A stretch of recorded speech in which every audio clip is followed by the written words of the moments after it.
All right. There we go. I think I'm reset as the final starts. You guys said 2 Pidgeot were prized. Is it Charizard Mirror?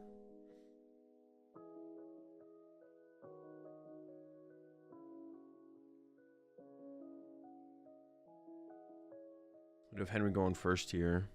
Zard Mirror.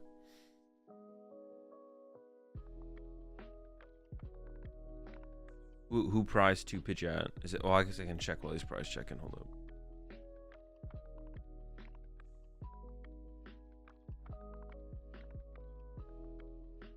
Sergio prized 2. Thornton Dusknoir prized on the left hand side. A double Pidgeot prize is not good. They are the first 2 prize cards though, so actually getting them out of the prize cards. I mean, it'll be the first things we draw, right? So.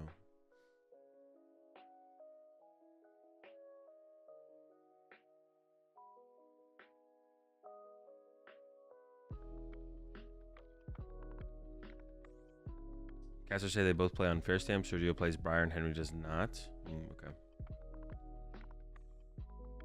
Goes for a Pidgey for 1, and then either I assume Charmander or Duskull for 2. I'm not going to get attacked here, so grabbing a Duskull is probably fine. Your lone Charmander isn't going to get KO'd, so you don't need a backup Charmander right now. So not sure if it's just me, but your volume is a little low. I'm pretty sure it's the same. It's been. I haven't changed anything on my stream setup. I might just be talking a little bit quieter. It's a little bit early. But that's probably it. All right, over to Sergio. Does have the Poffin here, but it does not have any Pidgeots. The follow-up. Let's grab a Pidgey here. See how thorough Sergio is with the prize checking. It looked like Henry was pretty thorough with the prize checking on that previous turn. It looks like is going about it.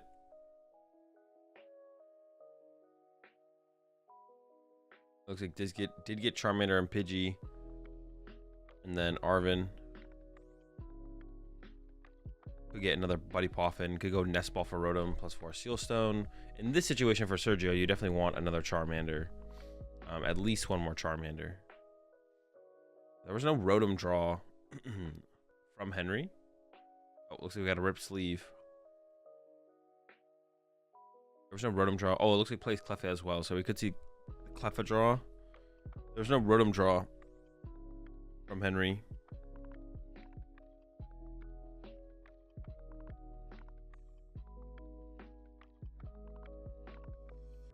Goes in with the Poffin off the Arvin. It's Charmander and Cleffa. Not sure if there's anything else to do. He didn't end up getting a tool card there, but that might be fine. You're not setting up the Rotom, but you don't really just want 4 Sealstone in your hand, so you just draw one less card off Cleffa anyways. And same thing with Defiance Band. You could have grabbed Defiance Band, but if you put Defiance Band in play, then it could just get vacuumed or something. So not getting a tool there seems fine. They could also be in hand as well.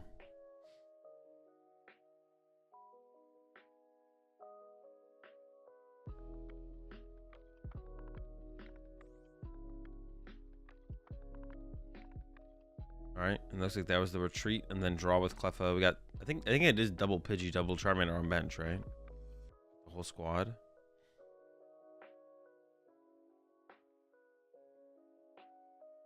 I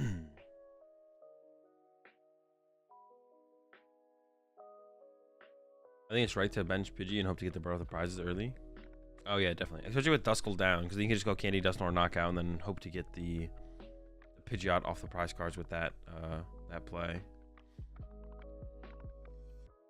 Double Charmander, Pidgey, Duskull. Okay. Arvin's coming out here from Henry. I mean, I'm sure you just want to attack. I mean, if you could go Candy, Dusknoir to KO the lone Pidgey off the bench, you probably want to do that, and then Charizard knockout active would be fine. There's our Rare Candy being lined up alongside the Defiance Band, so I assume that means there's a Charizard in hand.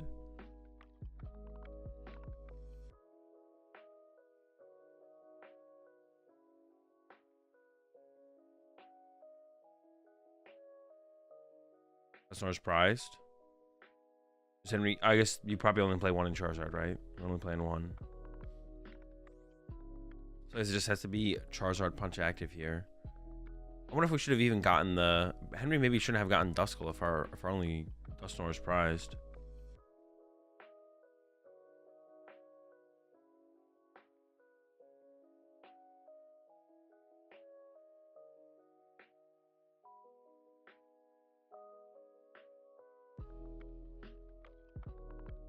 He's putting Luminion on the bench. I assume this must mean that Henry has 4 Sealstone in hand, and we're going to use 4 Sealstone here. It's the only thing that makes sense to me. Which is the prime sub there, Matt Manning.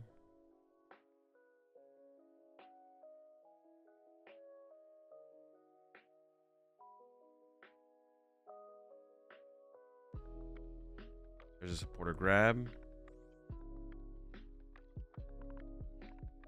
Yeah, must have 4 Sealstone in hand. Yep, there it is. Otherwise, yeah, putting Luminion on play, in play, doesn't really make too much sense. And we'll see if this leads to Candy Charizard, Candy Pidgeot. Which is what you want. You want the double. You want both. Candy Charizard would be fine. You get a knockout. But establishing Pidgeot would be pretty good.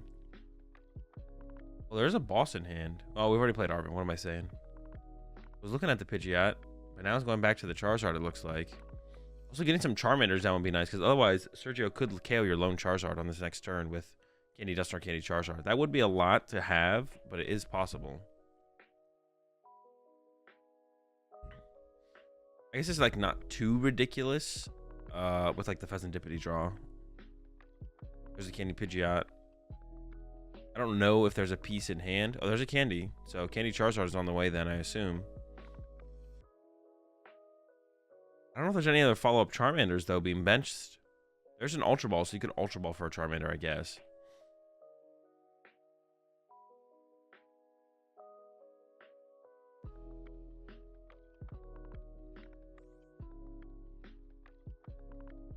Charizard is acquired. With no follow-up Charmander, it is possible to lose our lone Charmander in play. And in this situation specifically, Henry Thornton is prized. Oh, it looks like actually going for the Buddy Poffin. So, oh no, we have Ultra Ball Candy in hand. I guess that could become our Charizard.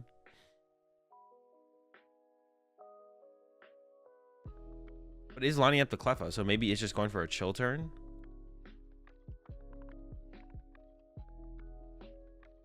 Let's see. Also, might not be an Ultra Ball that was in hand. I just thought it was. It looked like one. Okay, here comes the Poffin. Charmander, Duskull, or Charmander. But it's going for the Cleffa, so this makes me feel like Henry's going to retreat and then use Cleffa. Unless there is a collapsed in hand, and that's why we're just going for the Cleffa because it's the last basic we have available. We have collapsed in hand, maybe. Here comes the Ultra Ball. Okay, so we do have Ultra Ball Candy. I thought it was that, but I wasn't 100% sure. We are going ahead. Counter Catcher could still be good to keep, though. I'm not sure I love the Counter Catcher discard. Defiance Band as well, but I guess all the cards in the hand are good. The worst card in the hand is Arvin, but if you're just trying to progress your board state on your next turn, then keeping Arvin is not bad. I mean, keeping Boss is probably the best card to keep. You could get rid of Arvin Defiance. I guess that's big Arvin Defiance or Arvin Counter. Probably. I think you can't give up the Boss. Or, excuse me, Counter Defiance, Counter. I guess you could give up Arvin Defiance and keep the Counter Catcher. Defiance is probably better than the Counter Catcher, though, I would imagine. Gives up the Boss? That's a lot of gust going. I don't know about that. I haven't played a Charizard Mirror with Dusknoir, like, ever. So I don't know how often you can just, like, play through the active. Or how comfortable you are to play through the active. That's a lot of gust gone, though. I think the Defiance band higher than the Counter Catcher is interesting. Because you're keeping one of them, assuming if I fall behind, this is the better card. Yeah, and Henry seems to think that if I fall behind, the better card is the Defiance Band, not the Counter Catcher. Giving up Boss when you go ahead like this, though, feels pretty bad, though. So I'm not a huge fan of the... I feel like the Arvin should have been discarded over the Boss, probably. The Arvin could still be pretty good next turn, though, of course, because just like setting up towards your next Charizard, pretty good. Yeah, I also don't know about that energy being put on the bench Charmander, because that would be a pretty good Dusknoir or like even counter catcher target, I feel like. Oh, Henry didn't prize Charmanders. I wonder why Henry took Cleffa over another Charmander there, or even another Pidgey. All right, over to Sergio. Luminion also coming into play here. Now, unfortunately for Sergio, Sergio did prize. What did Sergio prize again? Double Pidgeot EX. So, Pidgeot is literally just not a possibility for Sergio. Not going to happen.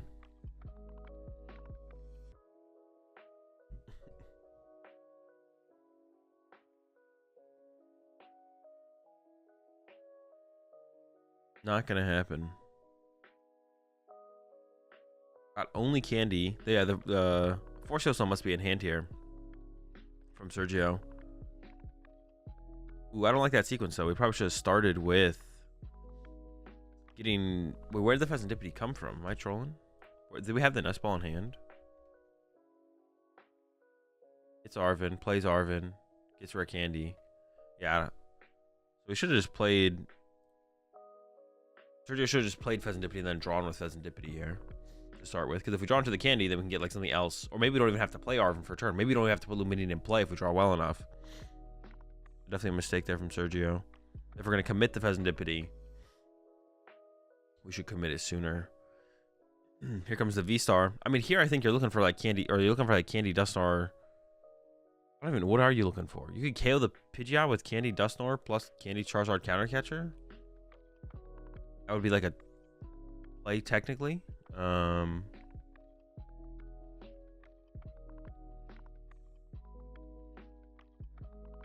Let's search out the Charizard. Here comes the Candy Charizard. Go some Fire Energy.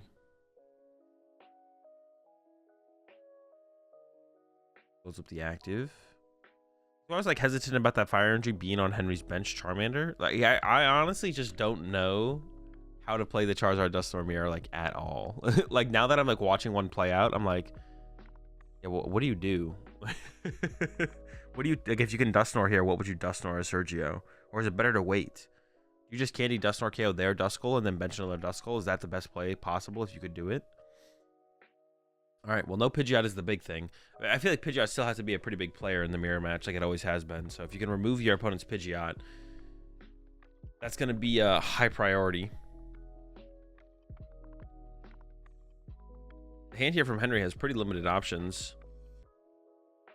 I mean, I feel like Henry's looking at punch active Charizard here. Maybe Candy Dusknoir. Maybe Candy Dusknoir to remove one of those pieces from Sergio's bench. I don't even know what you'd want to go after here. Probably the Pidgey still. But at this point, I think as Henry, you probably know that double Pidgeot was prized. I think you probably should know that. I guess would we know for sure? I don't know if we know for sure that double Pidgeot's prized. We'd probably have a pretty good... It's a pretty good indication that double Pidgeot's prized if it didn't get candied out last turn, so... Appreciate that 8 months, Ivan. Since only Sergio plays Briar, I feel like he's favored.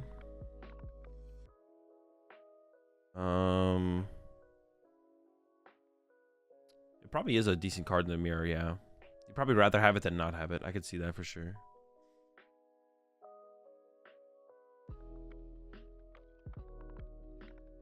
I didn't see what Henry grabbed off the quick search there. Is it just a Dusclops? That's what production is leading us to believe, that a Dusclops was searched off the quick search. But what are we even gonna ping with that? What are we doing 50 damage to? Oh no, there's Charmeleon. Okay.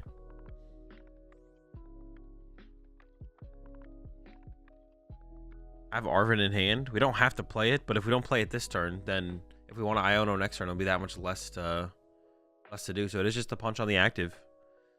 I think I would like to have seen the Arvin get played for maybe a piece. I guess if you get Iono, it goes back to the deck, but double candy in the hand now here for Sergio. We could see second Charizard get set up. We could see Candy Dustnor happen. We could see like a... Ooh. Hold up. How much damage is on this active Charizard? What if Sergio... Like, the best play here seems like it could be... What if Sergio went... Oh, Sergio just went knockout. Sergio just went draw and knockout. I feel like we should have at least gone for, like... Wasn't there an Arven in hand? I thought there was an Arven in hand. We should have got, like, Candy Charizard out or something. Because now if we get Iono'd here, we're in trouble as Sergio. If we get Iono'd... Actually, Henry could go further. Henry could have Candy Dustnor or Iono, and then we're in big trouble. But it's going to be a little bit harder for Henry to do that because Henry did not play anything out of hand last turn. Could have played the Arven to get like a rare candy or something going into this turn. Does have the Night Treasure, so recovering the Charizard is possible. Yeah, a play that would have been kind of sick there from Sergio would have been... Oh, no, maybe it's not as good as I thought. Candy Dustnor. No, yeah, Sergio could have gone like Counter Catcher, Charmeleon, Candy Dustnor. I don't know if Sergio had the pieces to pull that off, but Sergio was down a prize card, so he could have gone Counter Catcher, Charmeleon, Candy Dustnor, KO, Charizard, draw 3 prize cards, and then no Charizards on board. And then force Henry into a Thornton play if Henry wants to attack. And in this situation, I mean, Henry's hand wasn't that big. Also, Henry's Thornton is prized. Now, Sergio doesn't know that, of course, but that would have been a pretty good play.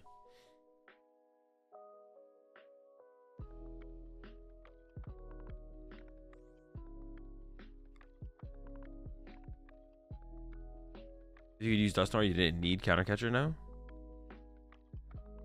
What do you mean?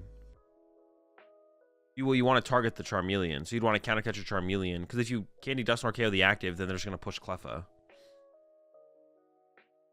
All right, Unfair Stamp is being searched out aggressively here from Henry. And we will still have Quick Search on the other side of this Unfair Stamp to work with, which could lead to the Candy Dustnor. And then once again, remove the Charmander of Sergio's. And Sergio last turn could have had Candy Charizard, for sure. Guaranteed could have had Candy Charizard, had Arven for Ultra Ball, plus Candy in hand. So could have had a second Charizard set up here. I don't think Sergio prized like a ridiculous amount of energy or anything like that. But now, it's going to be a little bit hard to recover from. Does still have Pheasantipity. We do still have the Pheasantipity. In fact, that could be Henry's target, to be honest. If Henry can get Candy Dustnor Counter Catcher, we could go Counter Catcher Pheasantipity, Candy Dustnor, KO Charizard, KO Pheasantipity, and then go down to 1 prize card, which also plays around. Oh no, it doesn't KO the Charizard because there's only 180 on the Charizard. We're still coming up. We'd come up short on that actually. So yeah, the only way to KO the active Charizard is with Charizard, I guess. I think you meant Nor can KO Charmeleon. Oh wait, yeah, we could have just done that as well. You can just go Dustnor, KO Charmeleon, and then KO the active. You don't even need to use Counter Catcher. True. For some reason, I was thinking Charmeleon's ability stops the Dustnor damage. In my head, I was like, well, we can't Dustnor Charmeleon because it's got the ability. That's not how the ability works. There is candies in hand here for Henry. And a Nest Ball. Doesn't have the Counter Catcher KO Pheasantipity play yet. But I feel like Counter Catcher KO Pheasantipity is probably the play here from Henry. If Henry can draw into everything. Goes for another Charmander. Does have... Oh, no. Henry doesn't... Henry's Dustnor is prized. Henry's Dustnor is prized. So there's Candy Dustnor is not available to Henry. So Henry's only actually play here is just literally KO active. It feels like that, actually. Actually, KO Pheasantipity, honestly... Counter Catcher KO Pheasantipity here from Henry, I think, is better than KO in the active. I feel like... maybe not. Yeah, I'm like... I don't hate the idea of KO Pheasantipity over Charizard, but KO in the active Charizard is probably the way to go here. Save the resource of the Counter Catcher for a possible future turn. Henry just being aggressive with the recovery. Goes for the Super Rod.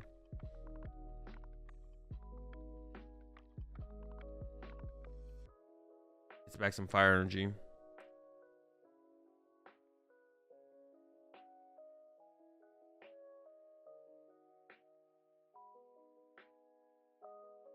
Counter Catcher Pheasantipity into Dustnor Briar KLM. It would be possible if Henry played Briar, but apparently Henry doesn't play Briar.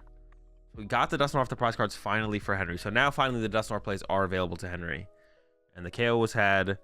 So the Pheasantipity is active for Sergio. Gonna get some cards. See an Ultra Ball there. Super Rod, but needs like a rare candy for a Charizard. I do not see... There's no quick search to work with here as well. I see the Dusknoir in hand. Can't tell what the card at the way back of the hand is. There might be Candy Charizard available. I think that's a Poffin. I think the hand here from Sergio is pretty dead. You could definitely see game on the next turn here from Henry. I don't think Henry prized the boss. So Henry could just go quick search, Boss Luminion into Candy Dusknoir KO. Charmander. Oop, there's a Boss Luminion. So that will require one more piece here from Henry. We'll need an energy to retreat the Luminion. Did just Super Rod 2 energy back to the deck. The chances are up over there. The rest of the hand pretty bad for Sergio though. He's getting a fire energy off of Night Stretcher. He's going to retreat into the Duskull. And it looks like pass.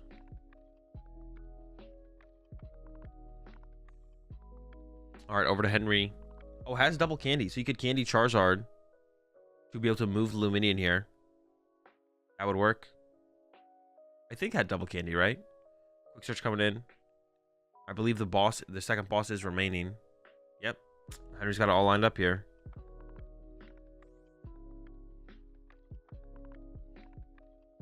Just thinking through it. Doesn't want to misplay.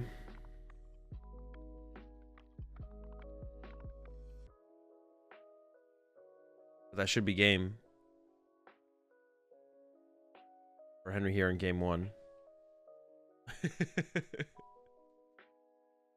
Sergio tried to reach across the table to get the deck to cut it.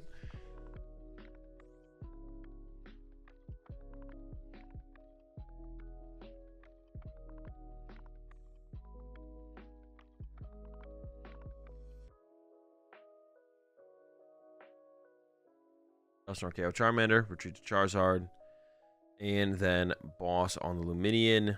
Gets the last 2 prize cards. Henry goes up 1-0.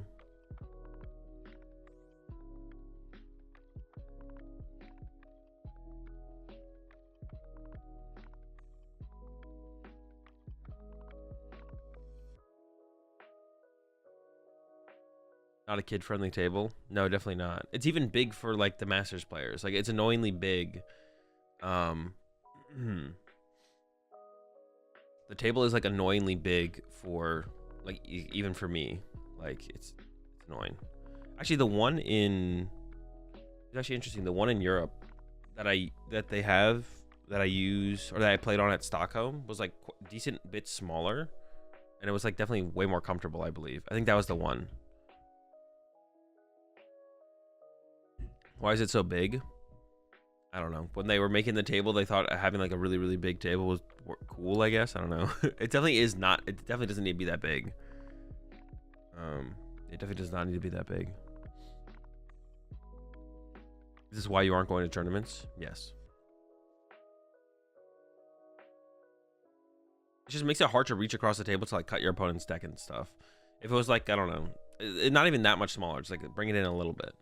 Like I said, the one in Europe feels like way better. Well, the one they had at Stockholm, I don't know if that's the one that you have at like UIC usually.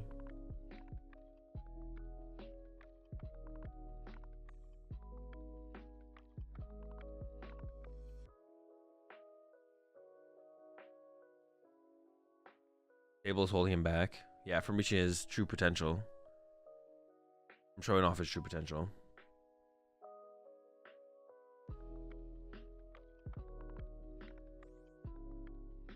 Or why are some people saying it? Everything is the reason you're not going to tournaments? It's just a meme. Well, I think it's a meme. I assume people are just memeing.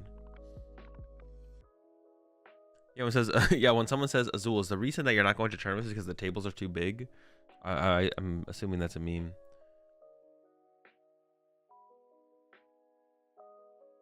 You're on stream playing Tina at UIC. How don't you know? Oh, I don't even remember. That's right. I did get on stream at UIC. Yeah, I don't remember if that was the same table or not. So Sergio chose second here going into game 2, which I think makes sense. You just want to set up. You want to have a cleaner setup. Going second in Charizard Mirror still makes sense to me. Prize cards here. 1 Charizard, 1 Pidgeot, 1 Dusclops. Now, the deck only plays 2 Charizard. So, at least early on, Henry won't be able to create like a double Charizard board state. That is like a little bit less susceptible to Iono. But, should be fine. We'll see if Sergio has has the double Pidgeot prize again. Probably not. Probably not going to be 2 Pidgeot prize, but you never know. I'm excited to watch the seniors finals. Actually, because we'll have Gabriel. I mean, literally the best senior in the world, and then you have Justin, who's like one of the best seniors in North America. I know I'm late, but Sergio literally goes to my locals. That's so cool to see he made finals. Do you think there is an observable reason Charizard dominated the lower divisions, but now there's nowhere to be seen in Masters? I made top 8 in Masters. So I want to say it's nowhere to be seen. The lower divisions is like in juniors and seniors, like the meta and the format matter way less than they do in Masters. So decks actually become bad plays in the Masters division. It doesn't really happen as much in the lower divisions in juniors and seniors.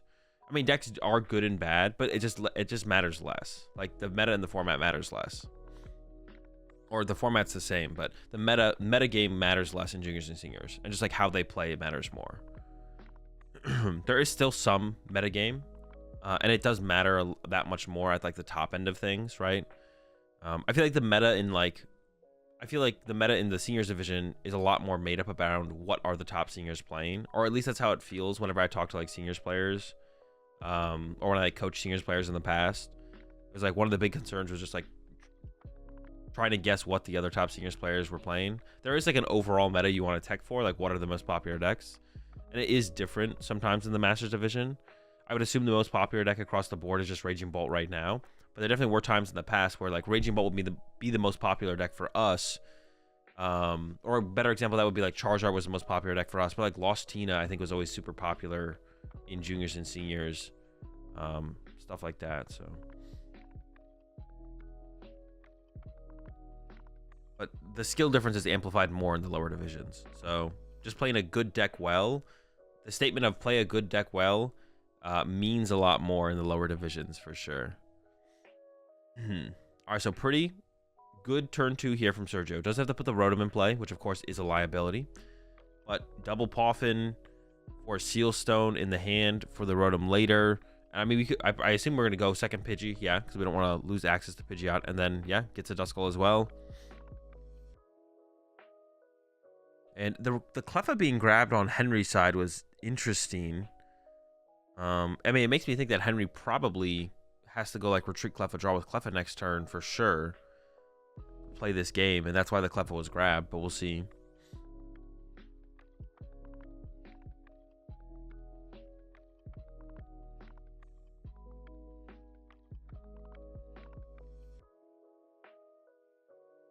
And there's the Rotom for 3. Like Charmeleon, Radzard, energy. So not a great 3 to be honest. It's pretty weak. Oh, it's just draw pass here from Henry. It's even worse. Doesn't even have a way to move the Charmander. Okay, let's see how Sergio can capitalize on this really, really slow start from Henry. Now, one of the cards you always want to think about in these kind of situations is like, okay, they did just draw pass.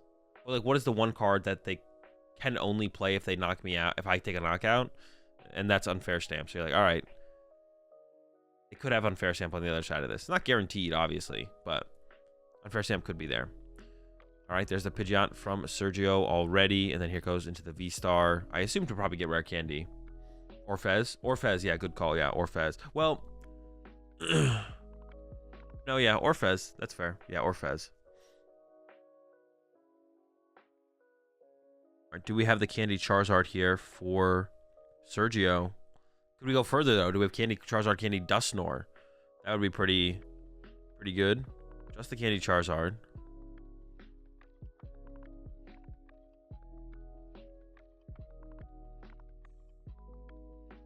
Fez is priced.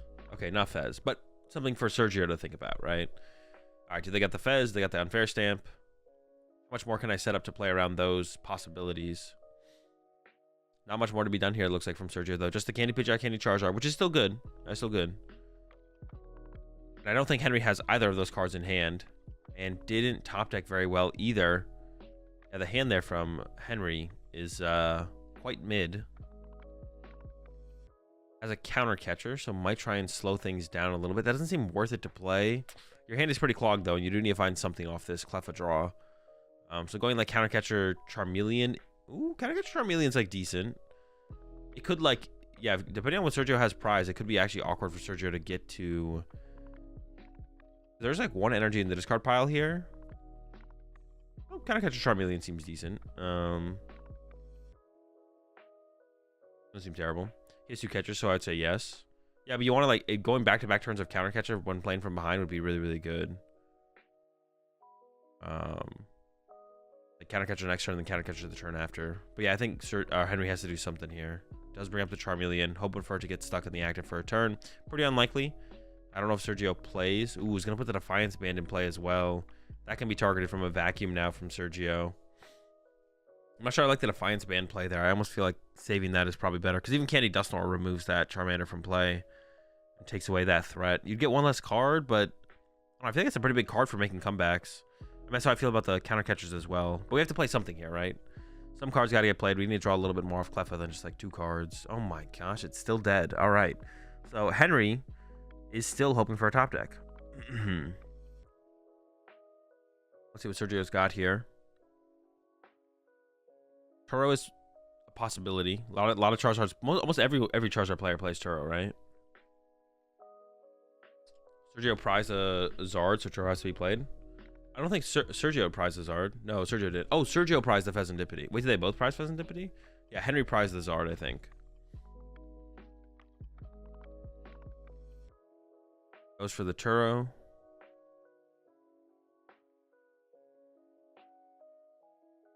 Turo's up to Charmeleon. Pushes back up to Charizard. Seems fine. And then there's another KO. Okay.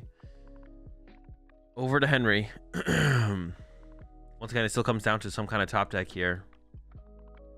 Actually, the more I think about it, the Defiance Band probably should have gone to the Radzard, because Henry could have gone for like a... Henry could have gone for like Radzard KO Pidgeot plus Unfair Stamp or something this turn, right? That would have been a pretty big swing back. Yeah, Defiance Band on Radzard would have been interesting. You'd have to have committed a lot of energy to it, but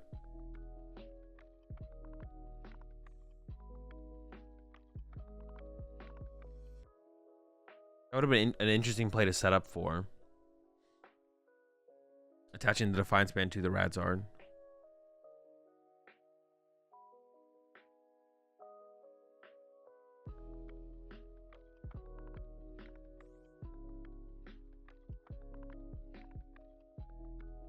Alright, here comes the Fez for 3. Brody, Turo. We did draw the Unfair Stamp. It's unfortunate. We had 2 rare candy in the hand here for Henry. 2 rare candy in the hand. Can't utilize either of them. No Pidgeot, no Charizard. Now, we did prize a Pidgeot and a Charizard. So, we only played 2 of each here, I believe, as well. Could bench the Rotom before the Unfair Stamp. So, if you whiff, you could draw with Rotom. Also, it would enable for a Seal Stone. That's like a thought here.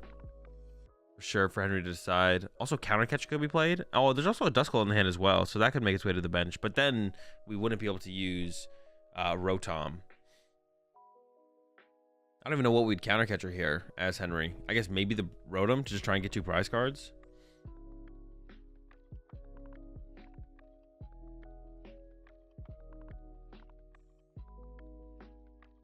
All right, trying to get 2 here. And then there's the Unfair Stamp. Shuffle it all back.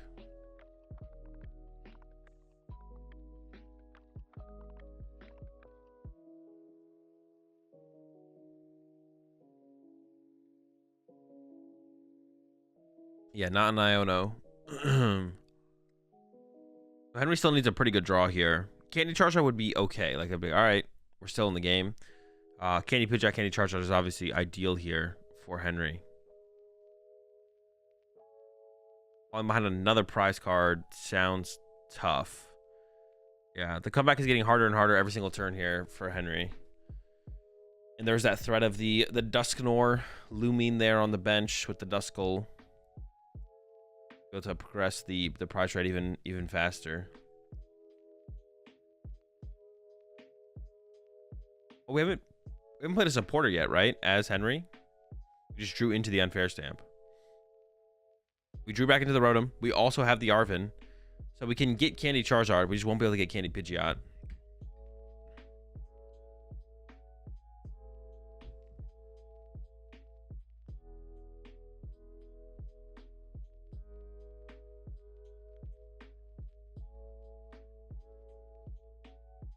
Or Steel Sun Candy.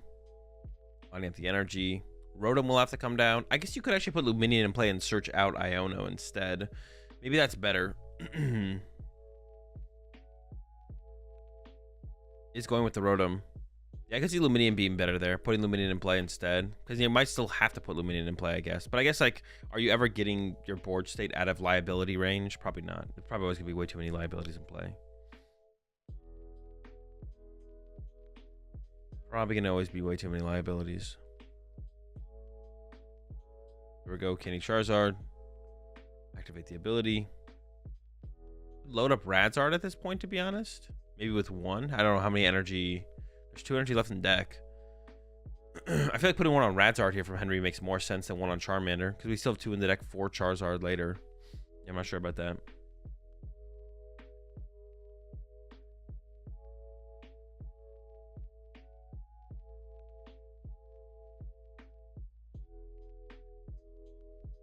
All right, knockout on the Rotom. Over to Sergio. Still has that Pidgeot. Top deck's counter catcher. Not going to be able to utilize that, of course. Well, I guess you could if you popped a Dusknoir. And Sergio could go Candy Dusknoir, Dusknoir the active, and then KO the active. That doesn't seem super strong. Yeah, what is the best play here from Sergio? Could also go Candy Dusknoir, pop Dusknoir on the Charizard, and then counter catcher KO Pheasantipity. That seems okay. There's a Dusknoir, so we're Dusknoir on something. Let's see what Sergio thinks is the correct thing to Dusknoir here. I mean, the Dusknoir always goes to the active for sure. I think you could play counter catcher now and KO Pheasantipity. You could also knock out the active though.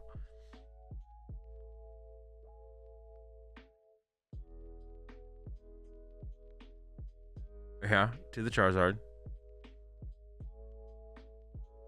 And then does just go for the knockout. Okay, saves the counter catcher. 2 more prize cards acquired. The rest of the hand isn't. Oh, okay, right. Candy off the prize card is pretty good though. That could lead to that next Charizard. We need to close out the game here for Sergio.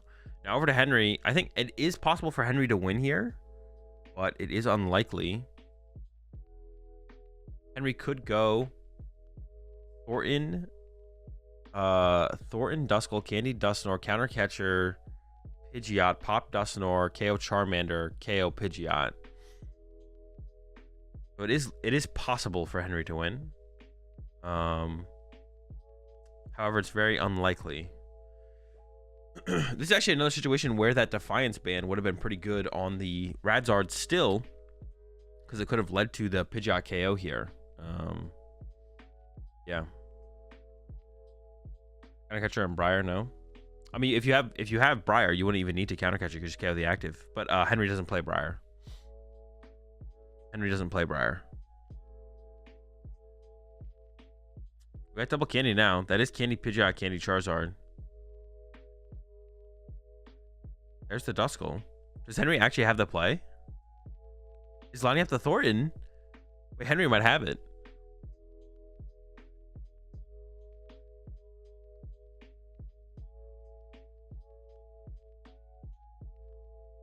Doing 300, so 1 KO Charizard. You put the Dusknoir damage on the Charizard. You go pop Dusknoir, put it on the Charizard, or play Briar first though, of course. Play Briar, pop Dusknoir. Knockout active. You can even do it with Duskull actually, to be honest, or Dusclops, excuse me.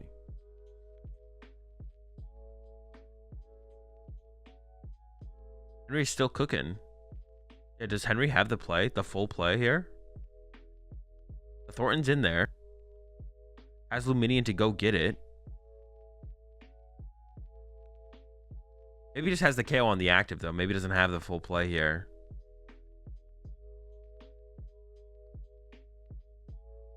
Candy Dusknoir. Pop Dusknoir on the Pidgey.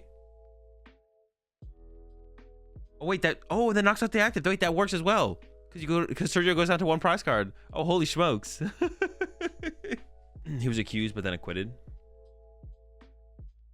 He was banned in, yeah, quote unquote cheating was a supposed reason. There's not, yeah, the fact that the ban didn't stick definitely speaks to the legitimacy of like the accusation and everything for sure. I do not think Gabriel's a cheater.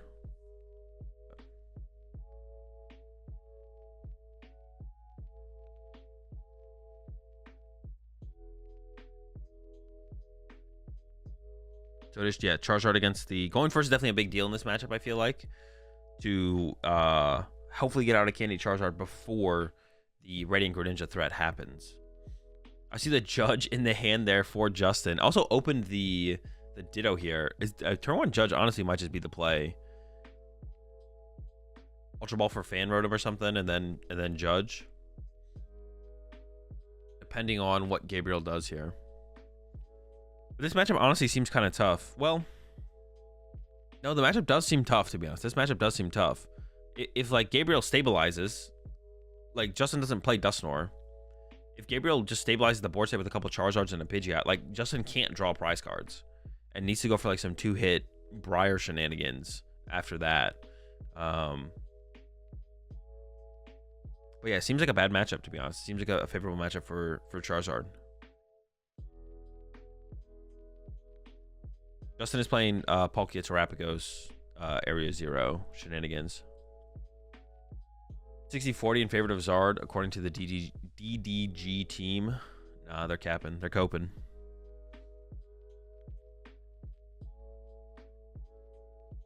80-20 at least. All right, another Poffin's coming in. I don't see an out to... The hand looks pretty good, to be honest, with Luminion. I don't see an out to a Rotom, though. But if you don't need it, then... You can just go for the Luminion on the next turn. That's all you need.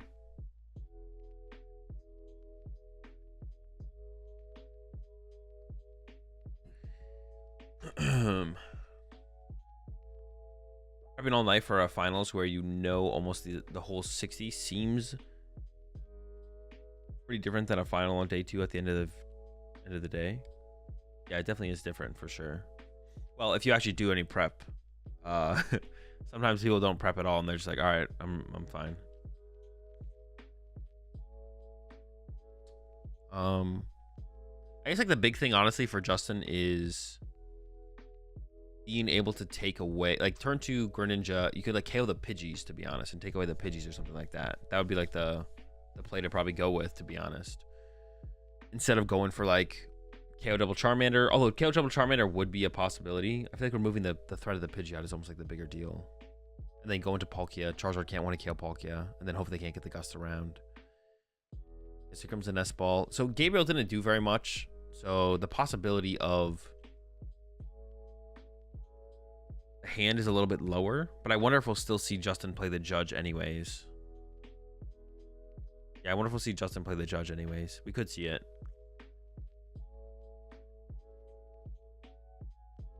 In your IC finals, did you prep a day before? No.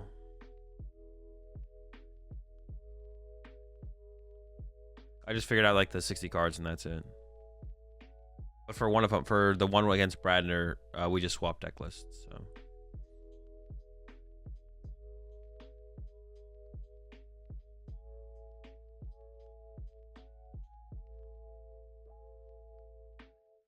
This matchup is favored for Charizard if Charizard has access to Thorin.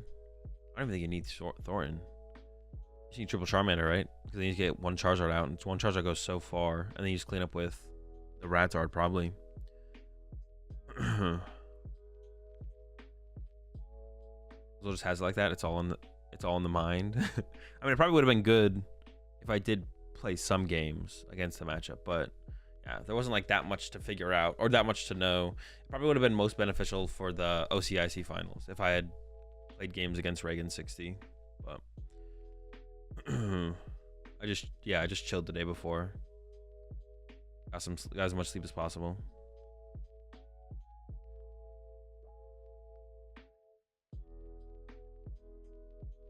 Okay, there's the judge. Just got to keep the bench smallish so Poke can't KO Zard. I mean, you don't need to keep it that small, right? If you fill your bench and Palkia fills their bench, they're doing 260 damage. You'd have to literally wait. You know, Palkia literally never one-hit KOs a Charizard. It's not possible. You're always 10 damage short. I don't think Justin plays Vitality Band. Could, though. All right, did go for the judge there. Went for the disruptive angle. Is hitting that transform. Could go for, yeah, I was gonna say could go for Fan Rotom and does go for the Fan Rotom here, and then Fan Rotom can go ahead and get another Hoot and maybe double Noctowl, unless if there's no Owl in hand, we could see double Noctowl.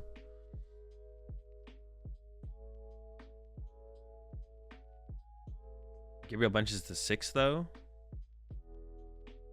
280. Yeah, the only thing would be like to KO Pidgeot. Like the only thing I could KO is like Pidgeot.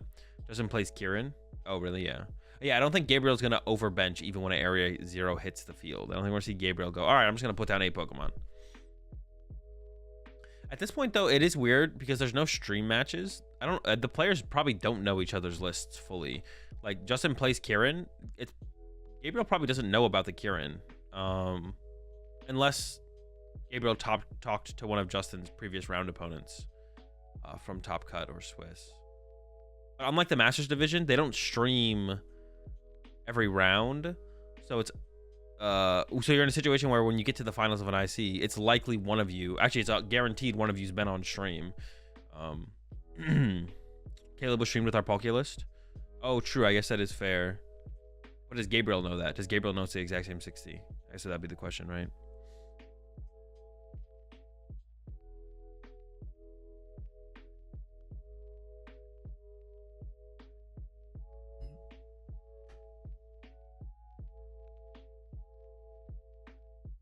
Yeah, he's playing the same 60 as Caleb, but I don't know if does Gabriel know that? I don't know if Gabriel knows that. I think you can kind of assume it's the same 60, but maybe not. But like even then, like having that, like, does Gabriel know the information that Caleb played on stream with this deck? Yeah, I think you could put 1 and 1 together, or was the put 2 and 2 together? I think Gabriel could probably put 2 and 2 together if he knew Caleb was on stream with this deck. I don't know if he knows that. Could know though. All right, Nestballed for Rotom for here from Gabriel, and then into the Iono. Ideally, Candy Charizard. There's the 4 Sealstone found, but is the rest of the hand just that bad? I don't think there's a Candy Charizard here for Gabriel, even with the 4 Sealstone. And next turn, we do have a Nest Ball in hand. We could get third Charmander here from Gabriel. I didn't check the prize cards when they popped up earlier.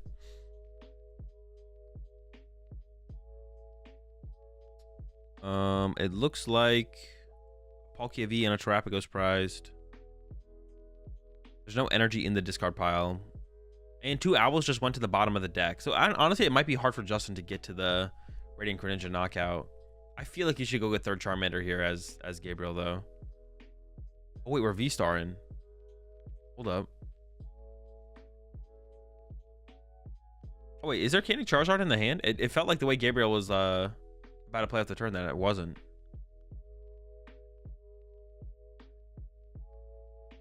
Oh, okay, we have the Charizard, okay. There's energy on the Charmeleon. I'm not sure I like the energy to the Charmeleon. I feel like a good play from Justin here would be to go Radiant Greninja, KO Charmeleon, KO Pidgey. And then go Iono, Palkia Punch, Charizard. Feels like a pretty good line here from Justin. Now, will Justin be able to actually pull off the Radiant Greninja play this turn with the Owls going to the bottom of the deck? That's going to be the question, of course. I mean, Palkia Punch, the active, also, I guess, is fine here. You're not going to die. Well, I guess Dusknoir could get involved. You could die. Palkia gets pushed. I see an Ultra Ball and a Water Energy in hand. And a Vessel, okay. Actually, that's a pretty decent setup here, it looks like. The question at this point, I think, is more so what play does Justin go for? And it looks like Punch with Palkia seems to be the play that Justin's lining up for here. Just Punchy active with Palkia. I mean, I guess you could Punchy active. How does this go? Punchy active. KO the active. The thing is, the Duskull is the annoying part here at this point, I feel like. Dusknoir from Gabriel. Gabriel, it's very likely that Gabriel is going to have to punch the Palkia next turn, which is something Gabriel doesn't want to do, but that might be how this goes on the following turn. And we did see Justin push up the Palkia, which I think is a pretty big tell that Justin plans to attack with Palkia this turn, and not go for the Greninja play. Otherwise, you'd probably would have pushed something up with one retreat cost, one of the Hoot Hoots, to retreat into the Radiant Greninja. So I think it's a pretty big tell that we're going with the Palkia punch here. Just to get a hit in. I guess you could look for the... Well, no, because the thing is you have to use Palkia's V-Star power this turn. So you're not 100% locked out of... Oh, was eyeing up the Noctowl now. Hold up.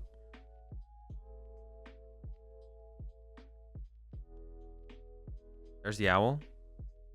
Not going to go for the Iono here. Okay. I thought we'd maybe just see like Palkia off the Ultra Ball plus Iono, plus what's it called. Wait, Justin's getting too far ahead of himself. He didn't get 2 items off the Owl. Did Justin forget to get 2 trainers off the Owl? Okay, are we good?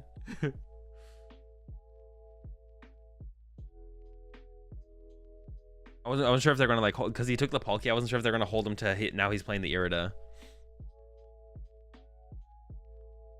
but it seems pretty chill.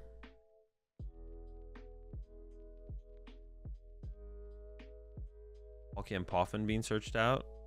Yeah, so it's once again still just gonna be that punch on the active.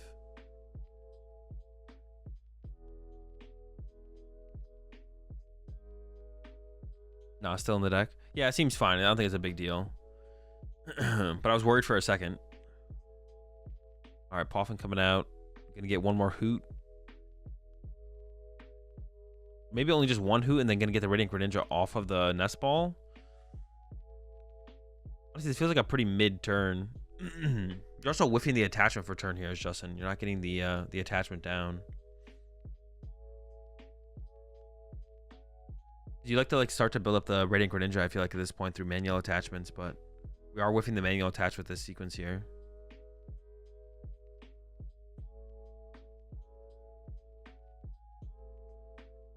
We didn't have access to another energy anyway, so it's like always the load up. Sure.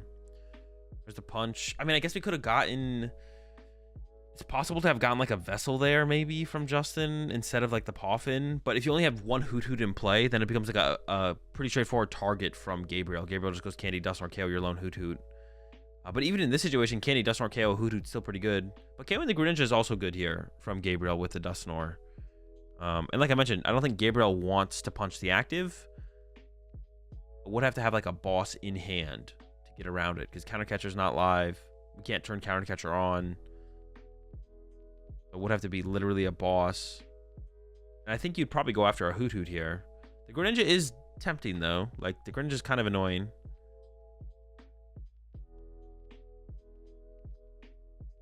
Does have the boss. Goes for the Greninja. Okay.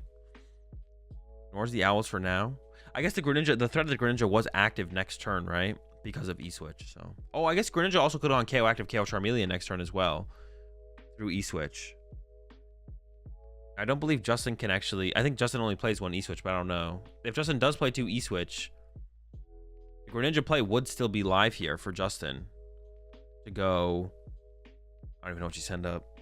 The Charizard has to stay in the active, so you can't use Prime Catcher as your switch card. I don't know if this deck plays a switch. You could go like... I mean, out of this hand, I don't think it's possible, but theoretically, Kieran, E-Switch attach. Honestly, Iono Knockout... Plus, Iono plus Knockout is not terrible for how underdeveloped Gabriel's board is. Like, Gabriel just has a Charmeleon. That's it. Another Owl off the top. Good Night Stretcher for the Radiant Greninja. Yeah, I think you do probably, right? Night Stretcher for Radiant Greninja. Try and get an attachment down to it. And then Palkia KO in the active. Still, Gabriel will not be able to play Counter Catcher around it or one-hit KO it. Unless Candy Dusknoir is also found.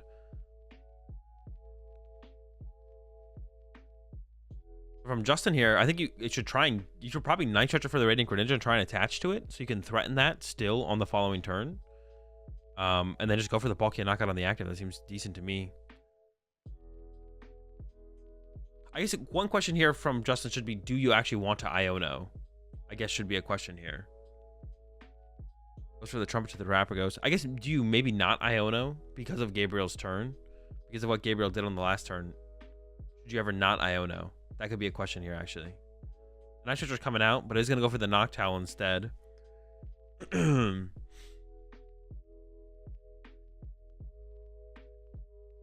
don't know. Once again, I don't know how many E-Switch Justin plays. Oh, is Thornton ever? Oh, wait, can we Thornton into it? We just sign up to research. The Thornton play would be sick here, though. Could we Thornton into Greninja? Thornton into Greninja. Switch. Wait, hold on. Is it possible?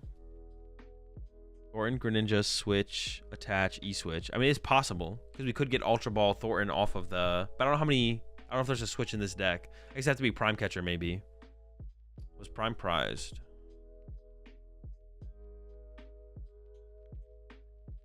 Prime is prized. That might be the only switch card. I actually don't know. There's a switch? I mean, that seems like a pretty good play then from Justin. It would eat up a lot of your resources, but you'd still have Palkia with an energy left. Oh, you need Vessel as well to get your attachment. Maybe that would be too much, to be honest. It might be too much. Oh, you'd also have to get another Night Stretcher. That seems like way too much, actually. The more I think about it, the harder it seems. Because you'd also have to play you'd also have to play Night Stretcher to recover the Greninja. It was possible, though. It was possible. All right, here comes the Fez for 3. Off the Nest Ball. Another Area 0. Another Owl. The Owl's a big one. 2 Owls in hand, so... Unless this hand gets Iono'd from Justin, Justin can basically do anything next turn.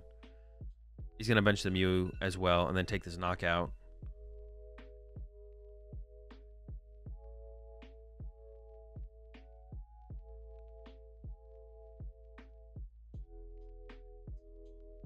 All right. Hand here for Gabriel is fine. We have Nest Ball if we want to get Pheasantipity. We also have just Ultra Ball and Candy, though. Putting Fez in play would be another 2-prize liability and would allow Justin to go like KO 2 prize or KO 2 prizer. Of course, Gabriel could get Candy, Dusknoir plus Briar involved. And once again, Gabriel's trying to avoid knocking out the active here. I don't think Gabriel wants to KO the active here. Or excuse me. Gabriel wants to KO the active. Gabriel currently can't KO the active, but would like to KO the active. That's what I'm trying to say. KO the active is fine. You just currently can't KO it. But Candy Dusknoir would get us there. Candy Dusknoir from Gabriel would get there. You could just punch the active with the Dusknoir. Or even just Dusclops would get there as well. Alright. Looks like a decent draw off the... What is that card in the back of the hand? Urz? What's an Urz? Urzi? Is that Briar? I don't know what the full-out Briar looks like. It is Briar? Okay.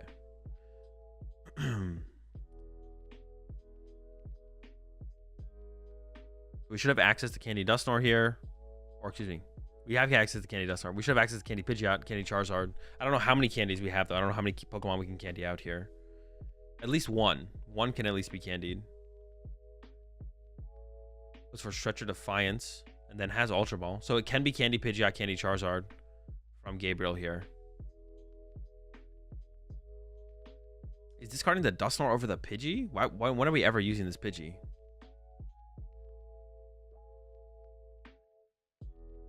The Dusknoir has potential. I feel like the Pidgey has none. Oh, we don't even need Candy Charizard. It's a Charmeleon. Dude, I'm just like tripping. Wait, so I think Gabriel just has the play. Unless I'm tripping. I have been tripping. I think Gabriel has the play. To KO the active here. Gabriel can literally get Candy Pidgeot, and then Pidgeot search out Dusclops. Dusclops pop on the active. Charizard 1 KO the active. And then, so I guess at that point, you don't need the Dusknoir. It still sounds better than the Pidgey. Like, the Dusknoir still seems better than the Pidgey, but it doesn't really matter, I guess. And then, yeah, gets the Dusclops off the Pidgeot. And gonna pop the Pidgeot, put the damage on the active, then Charizard KOs the active. Gabriel goes down to 2 prize cards remaining. Does a play even exist at this point for Justin? Okay, I guess Pidgey was going to the Lost Zone. Okay, I guess it makes more sense to, if we're going to play the vacuum, you want to Lost on the Pidgey before you Lost on your Dusknoir. So I guess it makes sense.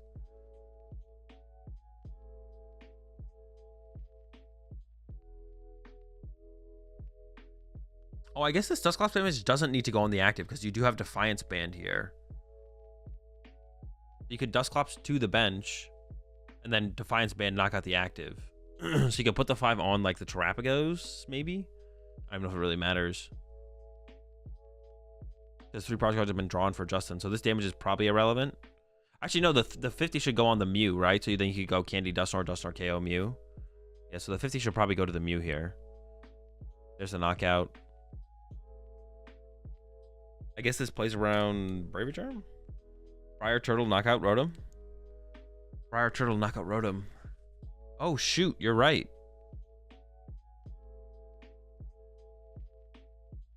Justin does win, but Justin prized Prime Catcher. Does Justin play Counter Catcher? That'd be the question now. Does Justin play Counter Catcher? No Briar? Oh, no Briar? Oh, never mind. Wait, really? You guys don't play Briar?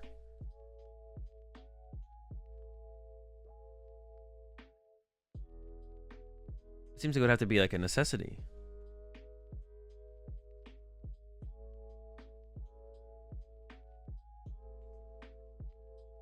No Counter Catcher either.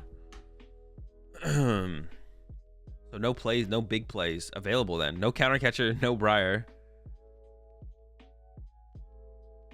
What does Justin even have a play here then? I guess is the question. I don't even know if Justin has a play then. I think the game might just be over on this board state then. As soon as after Gabriel's turn, then the game's just over if none of those cards exist.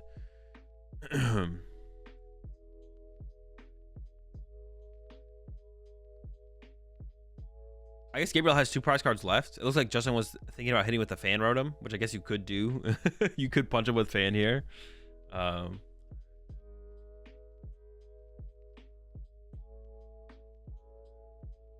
Catcher, no Briar, no Catcher, no Briar, no Cash. Yeah, I mean, this one is basically cooked then at this point. But yeah, if there was, I mean, there's just not those cards. Who knows if Justin would be there here, though, if the deck was different, right? So...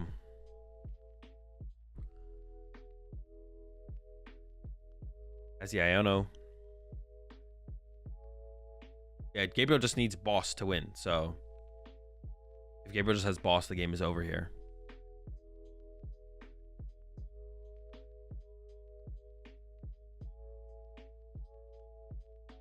As for 3.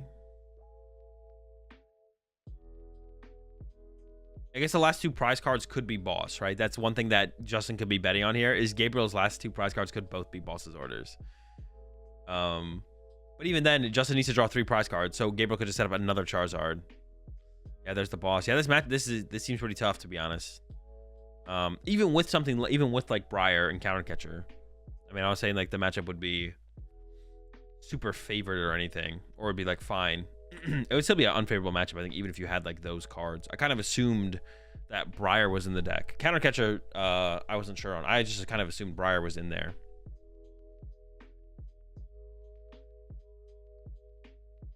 It'll be a tough one.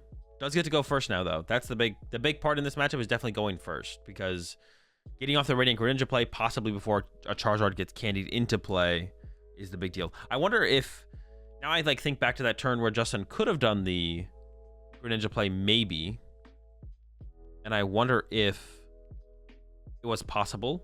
And if it was possible, it feels like Justin should have gone for it. The Thornton. Oh, because we were gonna do it through Thornton, right? I think it was possible because of the Thorn, because we didn't actually need the Night Stretcher. Yeah.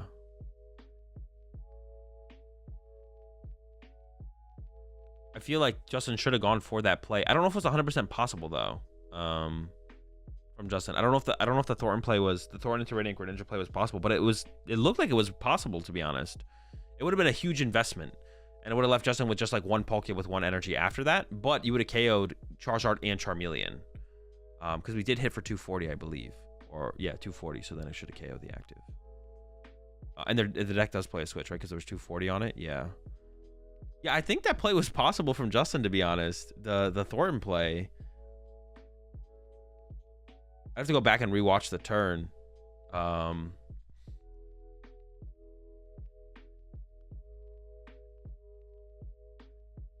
don't think so. With the number of cards in hand, it was actually possible, but I'm not sure. Yeah, I'm not 100% sure either. With the Night Stretcher for the Owl, though, well, the thing is, like, we could have got Pheasantipity as well, though, right? We could have gone Night Stretcher for Owl for Ultra Ball plus Nest Ball for Pheasantipity, maybe, and then you Dippity first, and then the Ultra Ball becomes second Owl afterwards to hopefully draw one piece off Dippity plus cards for the Ultra Ball, and then maybe it was possible.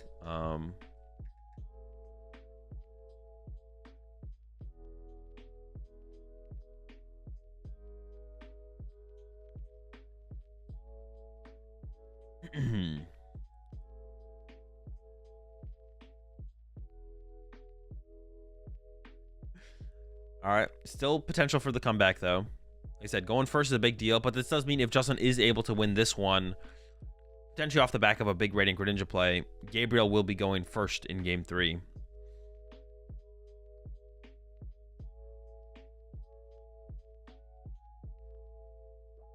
Azul Zard was full HP when the Greninja play turn was possible. No, it had 240 damage on it. I just went back and looked at it. It was 240 on it. That's the turn we wanted to use the Greninja, was after we punched the active charge up for 240.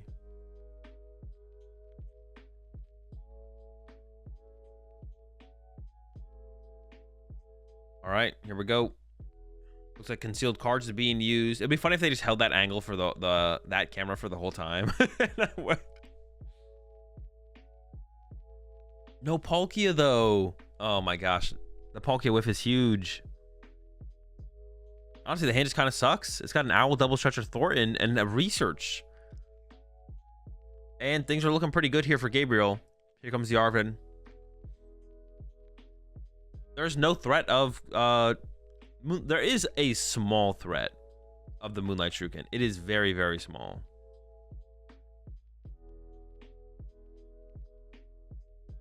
You would need Thornton into Palkia, Palkia V-Star, 2 more water energy in the it's like not possible. So yeah, Gabriel doesn't need to go triple Charmander here because there's no threat of the Greninja play. And even if the threat of the Greninja play existed, as long as Gabriel had like a comfortable Thornton line out of the hand, then you could just like not play around it and then play towards Thornton. But pretty much optimal turn 2 here from Gabriel. Double Charmander, Duskull, Pidgey, and the Rotom coming down for some draw power. Of course, you don't want to put Rotom in play, but it's fine. Draw some cards.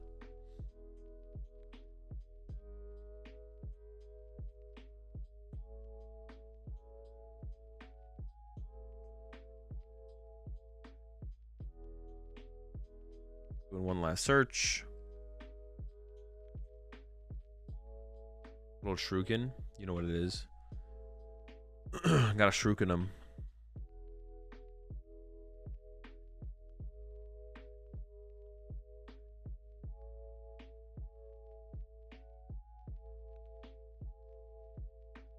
Think Gabriel will have instant success in Masters? Probably, yeah. I would imagine so.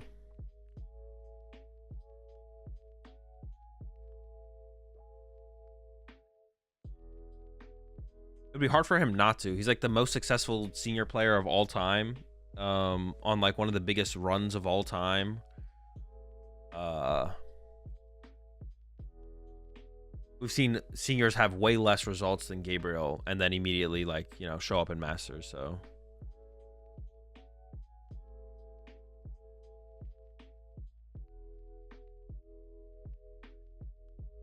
Gabriel will definitely probably have pretty instant success. There might be like one adjustment period of like a longer tournament day, but probably not. He'll probably be fine.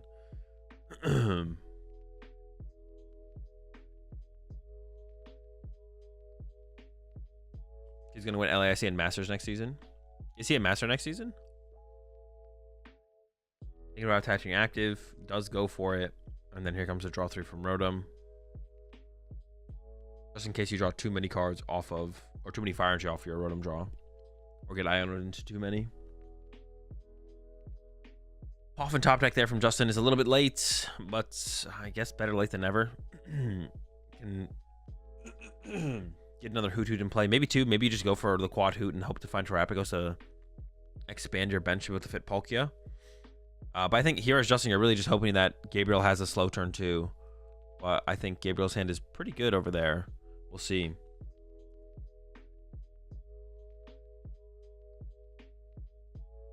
We will see. Yeah, you at least want to go for one more Hoot Hoot here. You could go for two and hope to draw Terrapagos first. But probably to be safe, you probably just go for one. We'll see what Justin decides to go for. May as well get one though here, I feel like.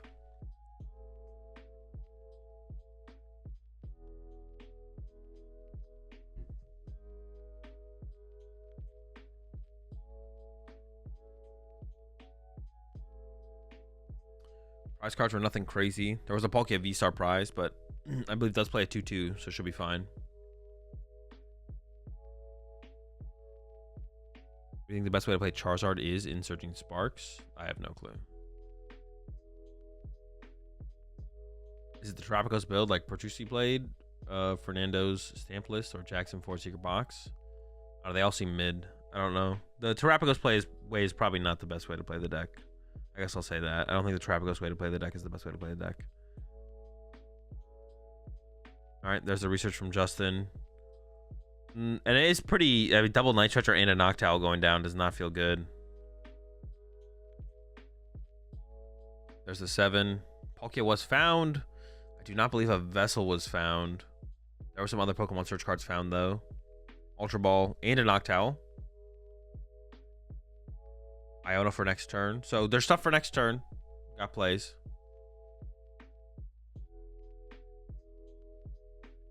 Couldn't you wear a suit like an official caster on Championship Sunday? I don't actually own a suit. So, well, I guess I mean, it doesn't mean I couldn't. I guess I'd have to go get a suit. Next time. Next time. Probably not, though. Is there an age where you're automatically in Masters? Or could someone that's 40 be in Seniors? No. The age divisions are determined by age.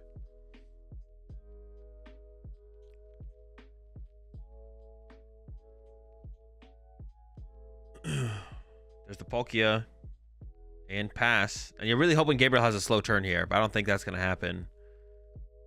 There's the Arven. I see the Force Seal Stone in hand. So at least Candy Charizard is coming out here for Gabriel. Defiance Band, Direct Candy searched off the Arven. Force Seal Stone already in the hand. Of course, you're looking for Candy Pidgeot, Candy Charizard, but I think you would settle for Candy Charizard here if that's all you're able to pull off. We'll see what Gabriel's fully able to set up, though.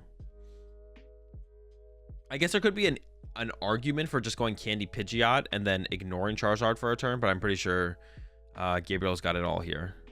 As we see the Quick Search coming in, there's a Charizard is in the hand, so here comes the Candy, and Candy Charizard is on the way.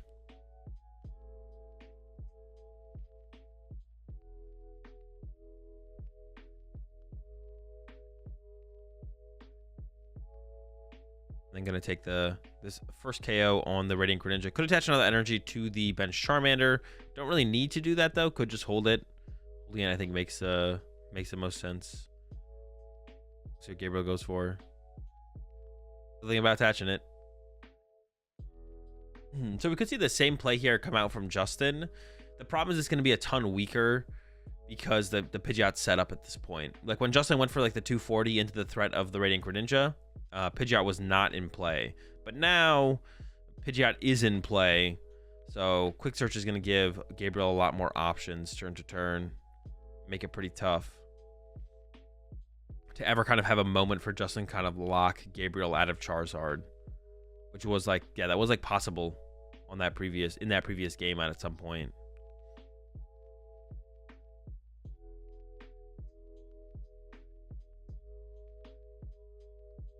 There we go. There's the KO. All right. So like I said, I think Justin's play here is just going to be attack with Palkia, punch the active Charizard, but that feels pretty terrible. Pushes the Hoot Hoot though. Hold up.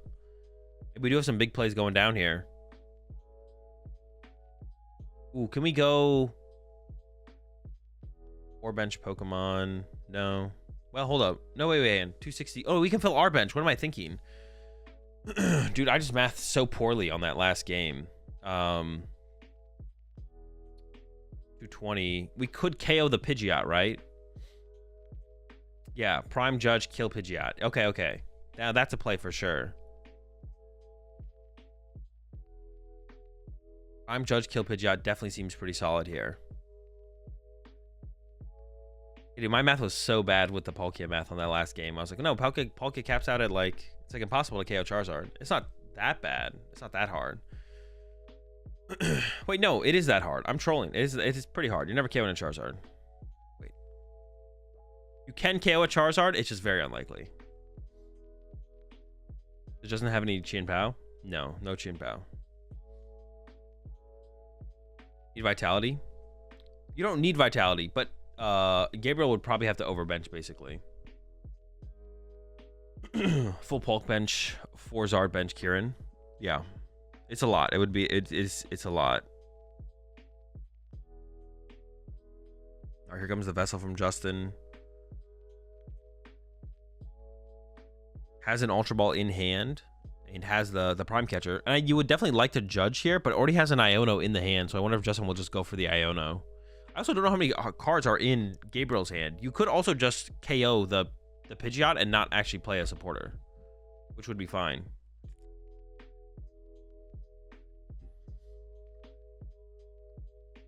I don't know how many cards Gabriel has. If Gabriel has a lot of cards in hand, then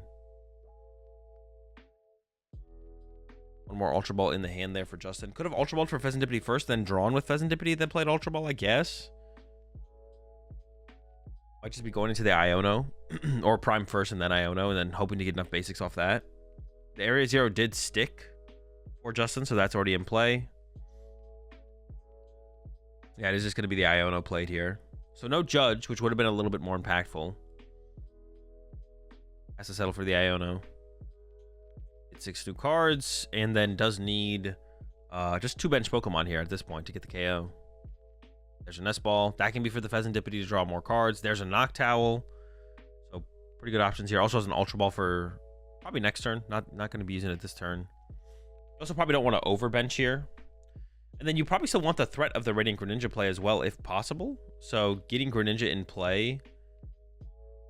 That way you could Palkia to 2 to the active Palkia and then 1 to the Radiant Greninja. So you can actually threaten the Radiant Greninja attack on the following turn is probably worth it here from Justin. Fetch draw first. Ugh. No energy. Does have Noctowl in the hand though still. You could Noctowl for a Vessel, possibly. I'm not sure how many energy are in the discard pile right now. I feel like you'd want the threat of Radiant Greninja. 1, 2. There is 3. Okay, there is 3. But still, attachment for turn would still be nice as well. Oh, the Radiant Greninja's in the discard pile. We do have the Night Stretcher, though. Yeah, Night Stretcher for Greninja. I guess we don't have to attach for turn to the Greninja. Between, oh, sorry, it did just get knocked out last turn. I'm tripping. Between E-Switches and Whistles, we should be able to pull off or Trumpets, excuse me. Why do I always call it Whistles? Trumpets, we should be able to pull off a knockout next turn. We don't need to bench this Palkia from Justin. Does go for the bench anyways. All right, so the draw engine has been dealt with. But Counter Catcher is online here for Gabriel. Gabriel really just needs to find like another Charizard. And then it's going to be tough for Justin to win from there, I feel like. If Gabriel just sets up 1 more Charizard. Board is starting to get picked apart here as well. Vacuum to the Area Zero. Justin gets rid of the Fan Rotom, the Palkia, and the Noctowl. We'll see how good of a hand Gabriel has, though. If there's no Gust effect here. Ooh, this works as well, though. Yeah, the hand is pretty bad here. Pops the Dusclops. 5 on the active does make it so the Charizard actually now KOs the Palkia. So Justin was definitely hoping that the Palkia survived a turn. There's a Thornton. The Rotom into the Duskull.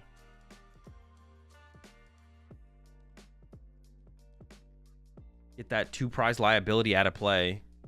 Oh, wait, hold on. Not going with Duskull. We're going to go with the Pidgey. The possibility of Pidgeot moving forward. Does have the Dusknoir in hand. Yeah, Gabriel does have Dusknoir in hand. If you do draw into a candy, whether it be the top deck or the prize cards, Candy Dusknoir becomes a possibility. There's a knockout on the Palkia. We're going down to 3 prize cards remaining for Gabriel. Gabriel does just need, and did get unfair stamp off the prize cards. There was also a Pidgeot prize alongside Arvin. The Palkia was discarded by Justin. So this turn from Justin can go Radiant Greninja, KO the 2 bench Pokemon, go down to 1 prize card. But then the problem from there is Gabriel knocks out the active, and then Justin has like no way to win the game. I guess that from there, Justin could go. What could Justin actually do? What's the maximum damage Palkia can do on our side? 220.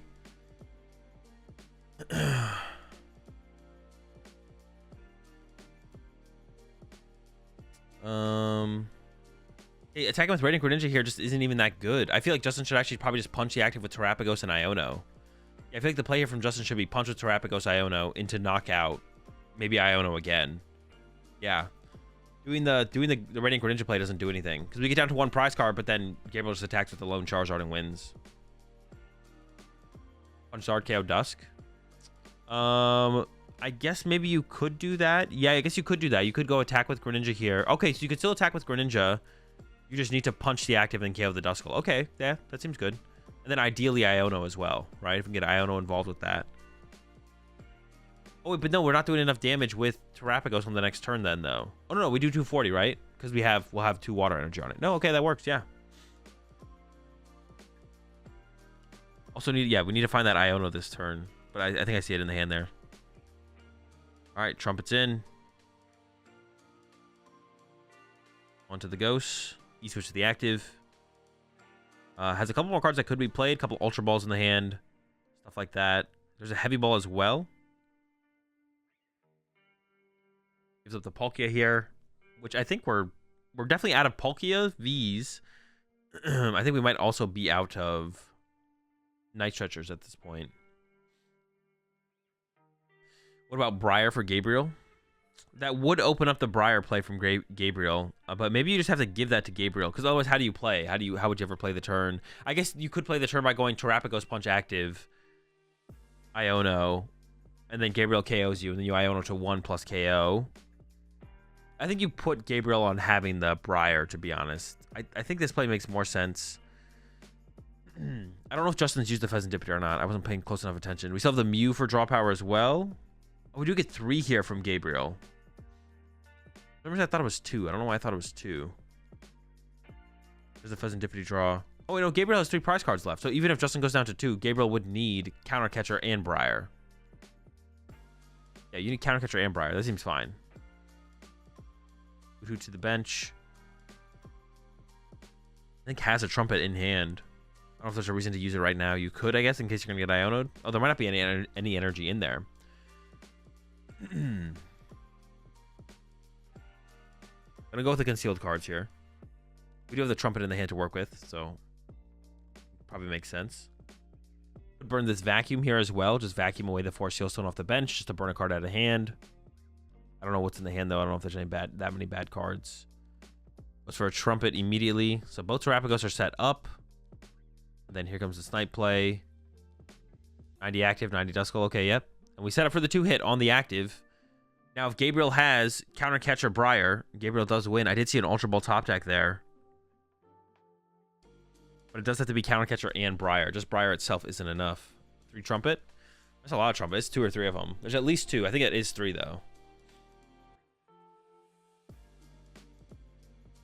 Wait, does Gabriel not just have Game? Counter Catcher Fez, and there's an Ultra Ball. Oh, wait, wait, where's Briar and Luminion in this situation?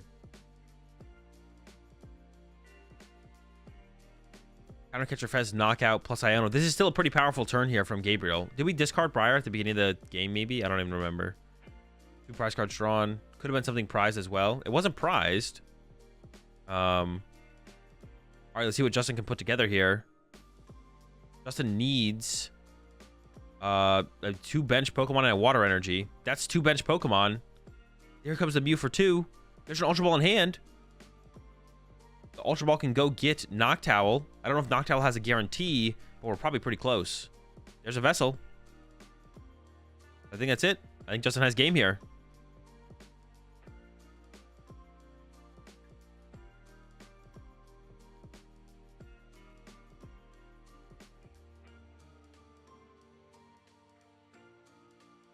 All right, going to game 3.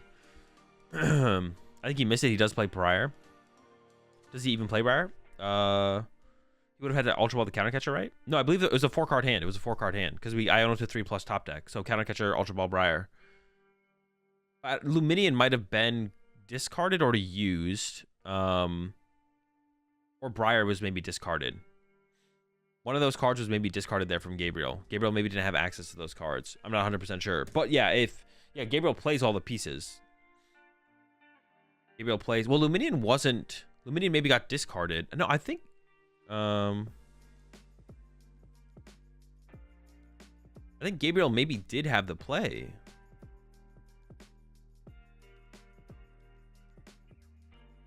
Well, while they shuffle up for game 3, we're on an ad, and then I want to go like I want to know. Did the Briar get discarded? This is game 2, right? Yeah.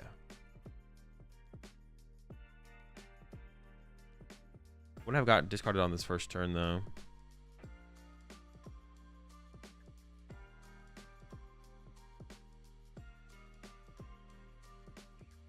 Yeah, it's gonna be too hard to go back and look. Yeah, maybe got discarded. Luminion, or it maybe got discarded.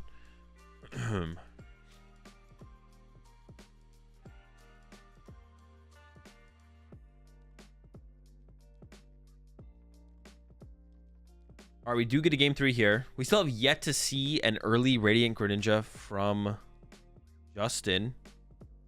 Maybe we'll finally see. But the late game Radiant Greninja there, that was fine. It worked out, right? Did they ever release the list from Seniors on Limitless? Yeah, they do eventually.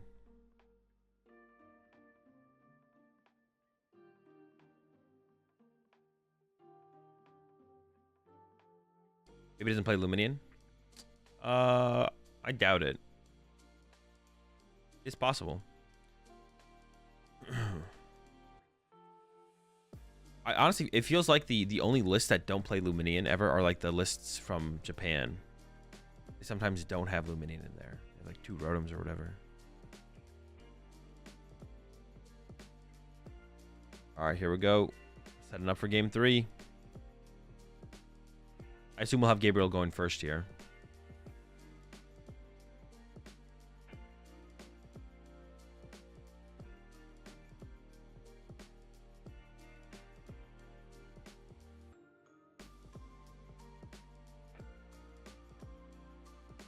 I thought you said London Frog. Briar was in discard, I think. Just watch back. Okay. Oh, did Gabriel go Rotom pass? I feel like Gabriel just went Rotom. Dude, why? Dude, come on. Actually, don't keep it here. At this point, keep it there. I don't want to see anything anyways. Yeah, Gabriel went Rotom pass. Ditto start here for Justin. So all the flexibility in the world. I mean, this is what you want. Doing the first nest ball search here, so they should show us the prize cards soon. This is exactly what you want here from Justin going to this game 3. Really slow start from Gabriel. No Charmanders down. No threat of a turn 2 Charizard. And now you can try and get that threat of the turn 2 Radiant Greninja going. Double Iono Thornton, double Water. It's not terrible. It seems fine. Thorn turn 2 and we fine. That'd be a pretty crazy draw from Gabriel. Plenty of time left as well. There's 27 minutes left, so let's see what Justin pulls off this nest ball here. Definitely trying to find Palkia. Going for Mew? That's not a good sign. If Justin is taking Mew off the nest ball here, that's got to be a really bad sign, right? Ends up on Terapagos, but was considering Mew there.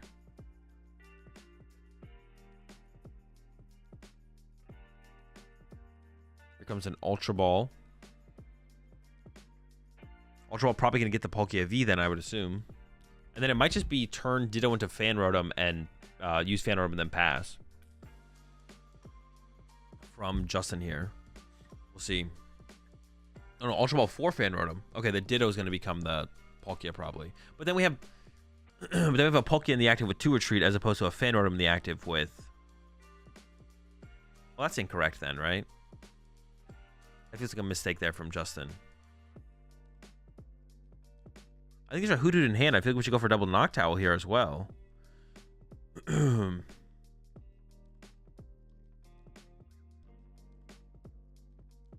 Justin does play Switch and Kieran, but it's like that much more you need to, because like yeah, harder treating the active is just like just easier.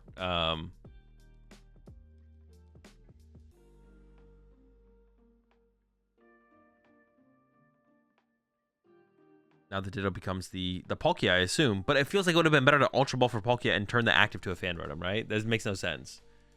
I feel like this makes no sense here from Justin to do it like this. Because having the well, actually, I don't know. I guess it depends if you plan to attack with Palkia next turn or if you want to attack with Radiant Greninja. But I feel like having the higher threat level of the Radiant Greninja just makes way more sense. Because you want to like be able to KO double Charmander or something like that. Plays the Area 0.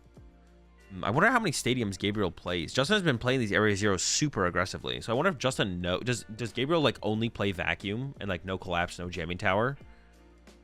I feel like that's maybe... I feel like that's why Justin is being so aggressive with these Area 0s. It's because he knows the count of stadium removal that Gabriel plays. And it can't be very high. Ultra Ball for Charmander is not a good sign here for Gabriel's beginning of the turn. It might be fine. It might be fine. But generally... your Charmanders want to come from Buddy Poffins, so generally you don't want to be Ultra Balling for Charmander. He doesn't have to go Greninja if Gabriel's already behind. I don't know if that's true, though, because like a one Charizard can trade like 2 for 4 pretty easily. Like you can't 1-hit KO Charizard, but Charizard 1-hit KOs you. Like you want to initially set the tempo with Greninja. Like Palkia KO Rotom turn 2 does not mean you're winning the prize trade, right? You're not all of a sudden winning the prize trade just because you go turn 2 Palkia KO Rotom, because Gabriel's other 2 prize Pokemon have way more HP than that.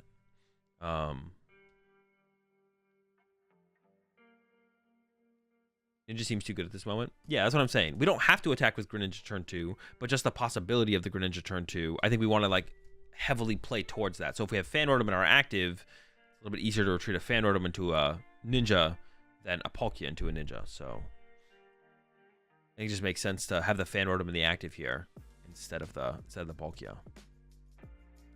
Why do you not Luminion for Arvin? He maybe thinks it's too many liabilities, or just has an Iono in hand and is content with the Iono. And I do see the Iono in the hand here, so it is just going to be an Iono from Gabriel. There it is, Iono. But it was a 2-card hand from Justin, I think, a 2 or a 3-card hand. Maybe Luminion would have been better, but was definitely trying to avoid putting too many liabilities in play. Oh, this also puts the owls on the bottom of the deck, though, right? Or puts the owl on the bottom of the deck. I wonder if that makes sense, though, for this kind of situation.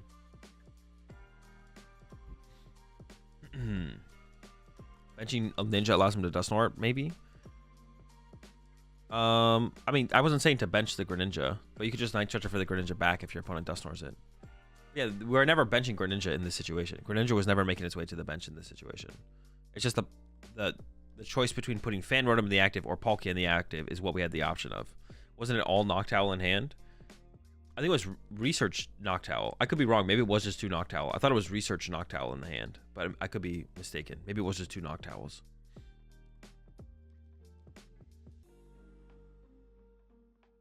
Maybe Justin also knows about the Iono count and only gets 1 owl because. Well, I think there was 2 owl. Well, maybe it wasn't 2 owl then. I think it was Research though, so you don't want too many owls in your hand with your Research, I would assume.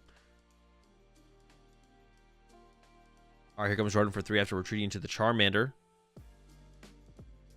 Now, see, this is where you want Palkia, right? I can't imagine you'd want anything besides... Excuse me. This is where you want a Greninja, right? Greninja KO double Charmander, force Gabriel to have the Thornton play, right? Just be like, all right, double knockout. If you have Thornton, you got it. But if you don't, you're in trouble.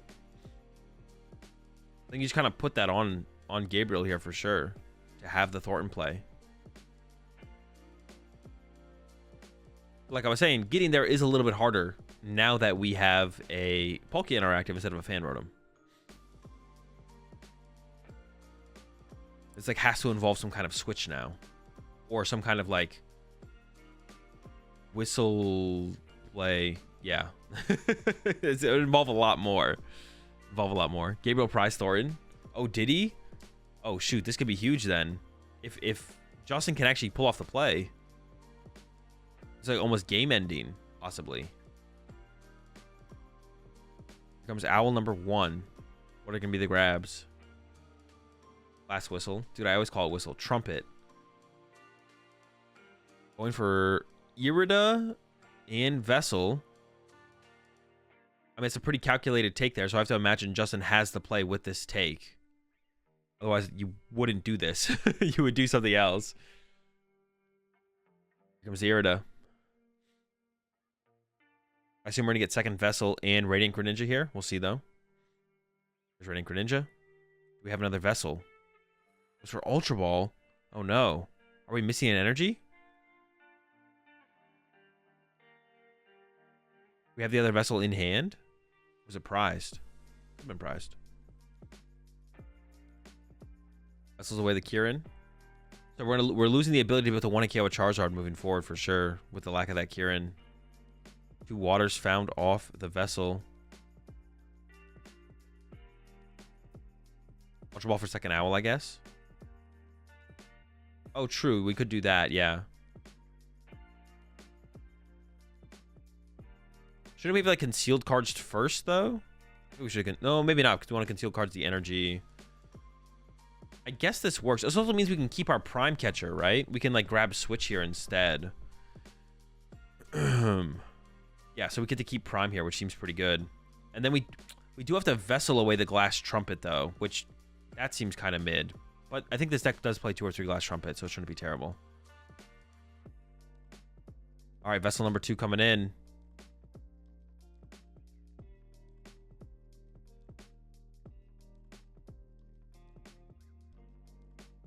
All right, it's happening. So the play is guaranteed for sure.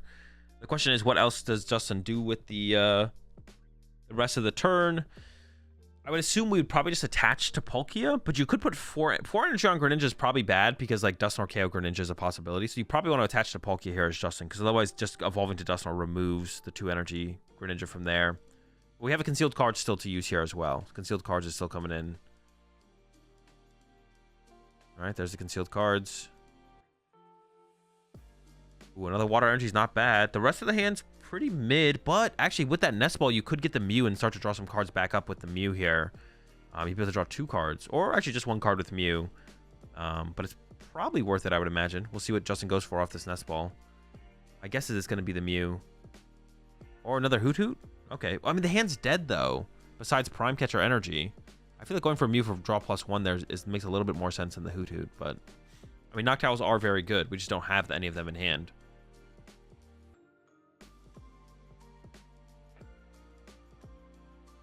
All right, here comes Star Portal. Greninja gets loaded up. And like I said, I think we should probably attach to Palkia here. Yep. And there's the switch. We get to save our Prime Catcher, which is huge. And KO on the double Charmander. Justin is set up pretty well here. Pidgeot push here from Gabriel. I imagine that means that there is Candy Pidgeot in hand. But like someone said in chat, wait. Justin's Thornton was prized. Okay. Gabriel's Thornton is also prized. So both players prize Thornton. There is no possibility of Charizard here from Gabriel. So Gabriel has to go get double Charmander down again. Gabriel has to get double Charmander down again. You got to get triple Charmander to be super safe, though, to be honest, because Justin could have attach E-Switch. Attach Trumpet E-Switch would be even worse. Actually, that would be the play that Justin wants here, because you don't want to, like, remove the energy off the Palkia. So you'd want to go Trumpet E-Switch here, plus attach from Justin. That'd be pretty tough to deal with. Like, Gabriel needs to get... Gabriel, like, it feels like Gabriel needs triple Charmander. Prize last Charmander. Wait, really? Oh my gosh, prize the third Charmander and Thornton. So can't even set up a board state where Justin can't mess with the Manders. Here comes a Nest Ball. There's no Charmander. Oh no, there's a Charmander. Oh, does Gabriel play 4 Charmander?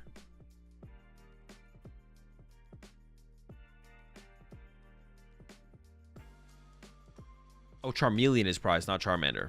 Probably still only plays 3 Charmander. We do want to see all 3 on the bench here, though. Because otherwise, you could just get Greninja again, and then Justin is just KO Rotom away from winning the game. Goes for a counter catcher on the Terapagos. try and slow things down a little bit here. And the unfair stamp's going to come in. That's like another reason the Mew, I feel like, was better, actually. I didn't really think about this in the moment, but it's like another reason to have gotten Mew EX from Justin instead of the Hoot Hoot, was if you get unfair stamped here, then you have more draw power on board to work with. But with this board state, though, from Justin is basically living off drawn into a Knock Towel to make a big play happen. If we had that Mew EX in play, we'd have a little bit more draw power to work with. What is the draw? Can't tell. Research would be a pretty good one, I guess. Iona would also be fun. Honestly, just drawing 4 cards from Iona wouldn't be terrible. All right, the manners have been reestablished from Gabriel. Like I said, a third Charmander seems pretty good. Third Charmander seems pretty good here for Gabriel, but might not be able to get it. Doing a little resource check in here. What Justin has left.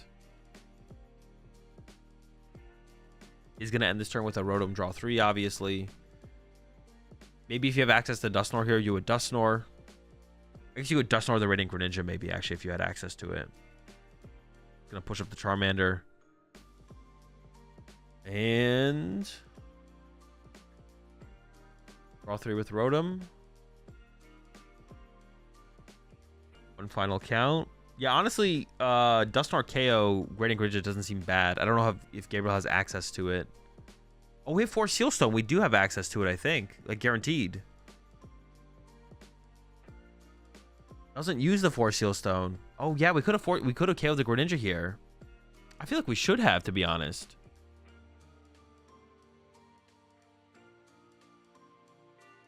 Evolve to Dusknoir KO Radiant Greninja. Or get third Charmander somehow through the 4 Sealstone. I forgot about 4 Sealstone there. Alright, the hand here from Justin does have Nest Ball. This can become that Mew that I was talking about for some form of draw power. I guess if you had used Dusknoir, though, to get the knockout, then that does turn on the Pheasantipity draw from Justin. But that might be worth it, to be honest.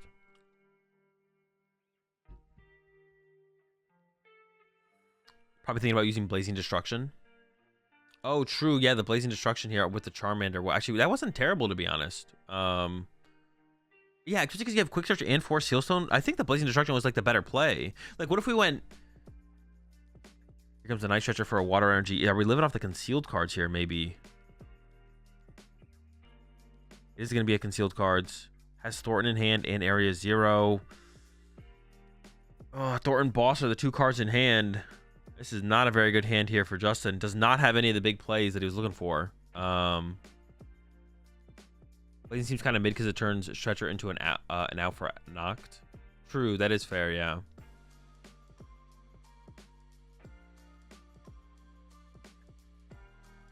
Justin whiffs a big play this turn. There's the pass. All right, well, the Charizards are out now. Now things are going to get tough here.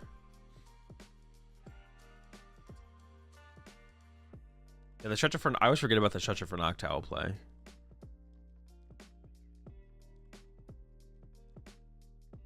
I think it is... I don't know. This is pretty tough now. Justin could go knockout Rotom, knockout Pidgeot still. Like, you could just KO both those Pokemon.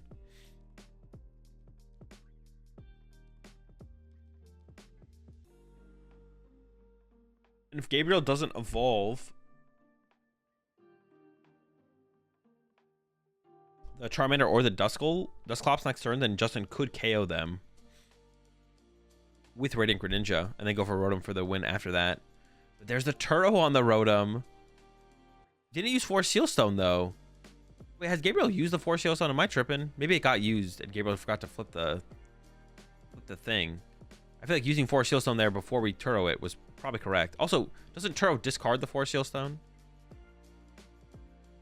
Yes, okay. Oh, yeah, Gabriel definitely forgot to use it. Yep. Yeah, he forgot to use it. Definitely forgot to use it. Got a little bit ahead of himself. Thinking down the line of play, use 4 Sealstone Turo. Goes back to his hand, uses Turo first. And then forgot to use the 4 Sealstone.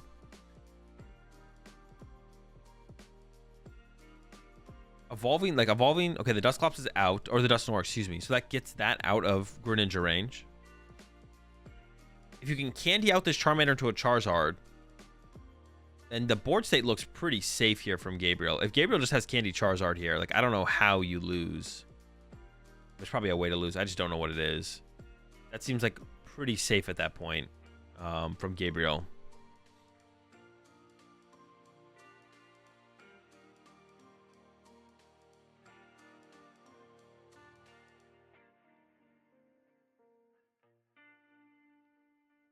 Candy Charizard tough without Force Seal Stone? It definitely is.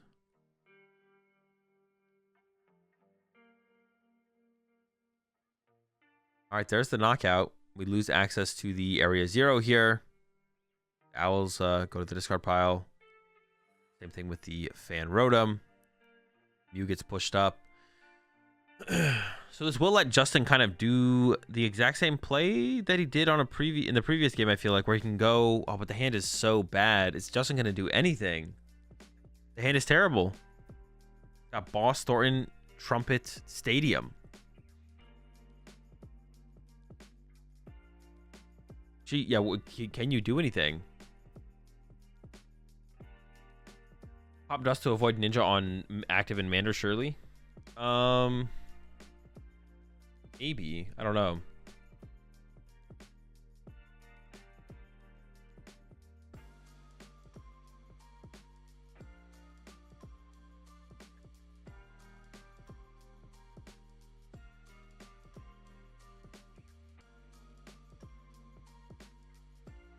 How is he ninjaing this turn without E-Switch? I mean, he would need E-Switch if he's going to ninja this turn. I don't know if we're ninjaing this turn, though. It feels like we're doing nothing this turn.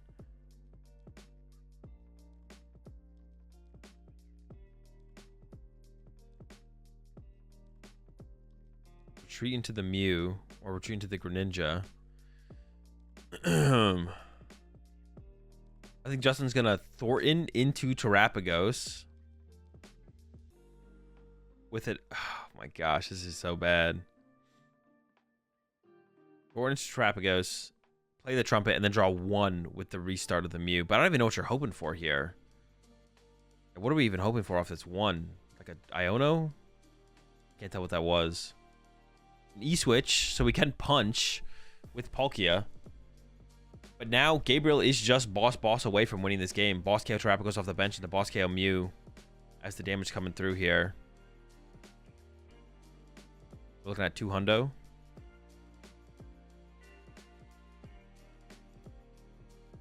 There's a can we? No.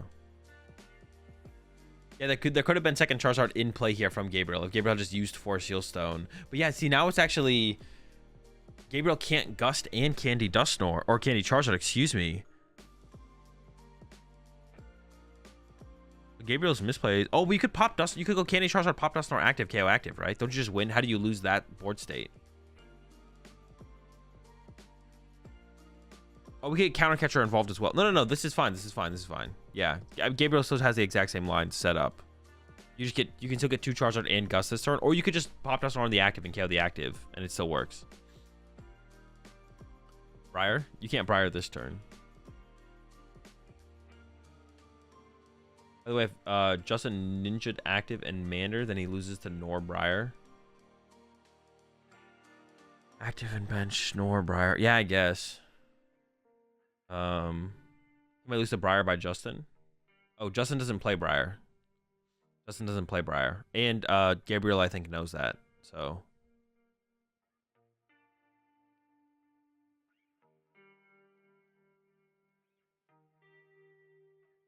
All right, Charizard's in play. I guess you could also just like punch the Palkia and then Dusknoir next turn as well, right? There's nothing forcing Gabriel to actually pop the Dusknoir. You could do that, and that's still just as safe, I think. But it looks like is going for a more aggressive play here.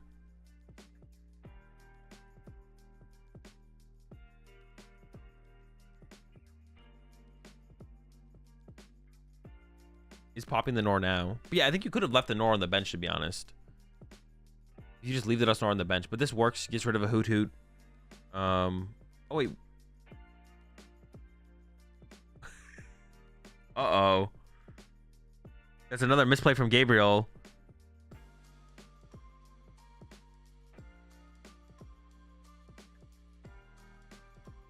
Oh, no.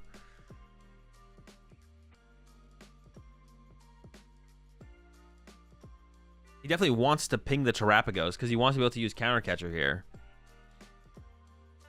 Or not even Counter Catcher. He can just put Defiance Band on the active and then knock out the active.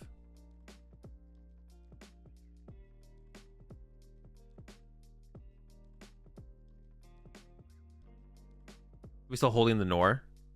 He was still holding the Dust Nor, yeah.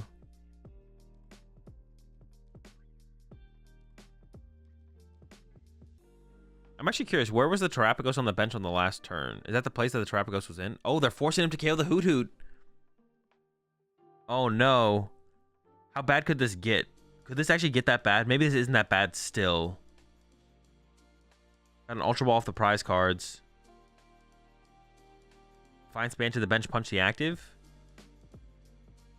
I mean, this is what Justin wants. How, does this ever get really bad, though, for Gabriel? A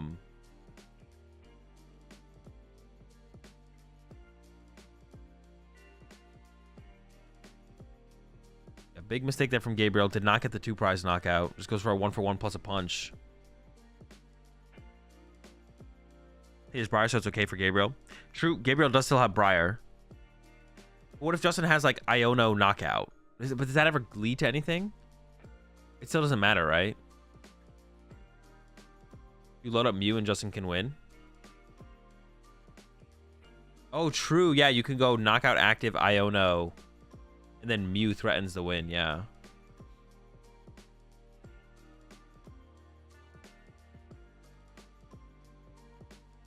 Fire doesn't matter, Justin can take 2. Yeah, okay, Justin takes 2. So yeah, the play here from Justin is definitely load up Mew. But then Gabriel just goes Gust KO Mew, right? Even if Justin gets attached to Mew, you just lose to Gabriel still going just Gust KO Mew. Yeah. You also can't Briar on 1 prize card. Dude, I keep reading Briar in chat. I just gotta like stop and think. So Justin is taking the 2 prize knockout this turn, goes down to 1, and then you need Gabriel to knock out your Palkia, and then you have to knock out Gabriel's Zard with your Mew. Noctowl was found. Okay, we can Owl. We can get Iono Night Stretcher attached to Mew and play Iono and then hope that Gabriel doesn't see the line. That's the only thing I can think about. 2 E-Switch? 2 E-Switch would be the better play to go for. I think Justin only plays 1 E-Switch. I'm not 100% sure. Goes for Iono Nest Ball. That can become the Pheasantipity. Also, the E-Switch, I don't know where the E-Switch is. The E-Switch, I think, is actually prized, but I think Justin will be drawn into it. Here comes the Nest Ball. Think about Palkia instead of Pheasantipity. Are we going for... Oh, is Justin playing towards... Okay, the other line of play here, I guess, is Justin can go KO active and then Palkia KO Pidgeot. Wait, do we even have enough bench space to do that? No, you can't even do that. You would need Gabriel to bench 2 Pokemon for you. Wait. I'm doing the math. No.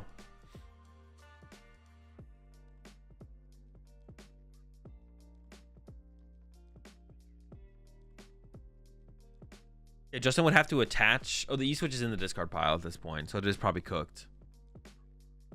There's really no way for Justin to win, is there?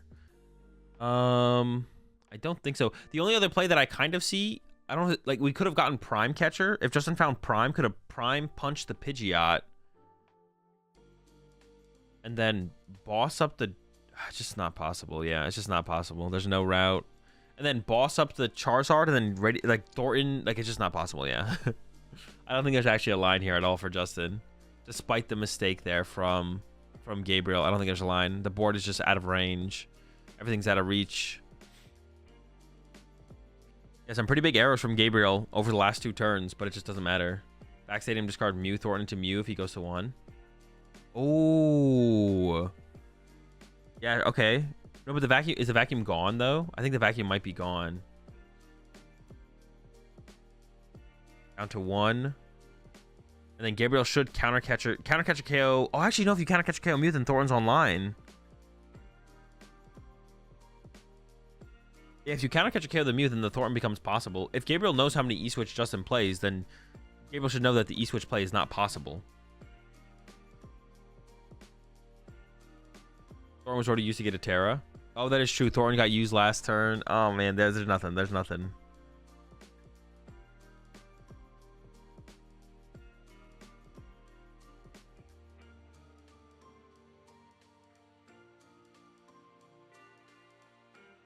Goes for the counter catcher. Maybe he's going to KO the Hoot Hoot. Goes for the Mew KO. That does play around double E switch. There's the KO. And I'm pretty sure there's no possible way for Justin to win here. We'll see. Top deck's Prime. Has Prime Terrapagos in hand. And yep. There's a concede. Gabriel gets the dub. Definitely some mistakes. But yeah, that was definitely tough. It's a tough matchup. Once you get to a board state of just like big Pokemon. And like we saw Gabriel remove the Rotom from play. Yeah, that's why going second is better. Gives us a little bit more control. If you start Drago and doesn't hit switch, kind of bad though. Yeah, if you do start the Drago and go second, it can be annoying. But the only way to KO the Drago is through the thing. Even in that scenario though, if you start Drago and go second, the only way to KO the Drago is with Tina. And if they Tina, they didn't Gudra, which means you Tina them back. But you Tina their energy and they did not Tina your energy. So you have the advantage in the resources, but the disadvantage in the prize trade. And because Milo doesn't play Radzard, it would be hard to recover in that endgame scenario. A little bit easier to recover if it was on Brent's side or something like that. All right, pawn. Accelerate 1 energy. Is there a Drago here for Miloslav? I see an Ultra Ball in the hand, I think. This is a Vessel going down, getting rid of the Dragapult. Brent did choose second, yeah. So Brent also opened the Squawk ability, so there's a possibility for the Motivate. The Motivate is not particularly good. Haxorus in either deck. Oh, that is true. That is true. Miloslav does play the Haxorus. So if Brent opens a Drago V, Miloslav can KO it without having to use Tina. Very true, very true.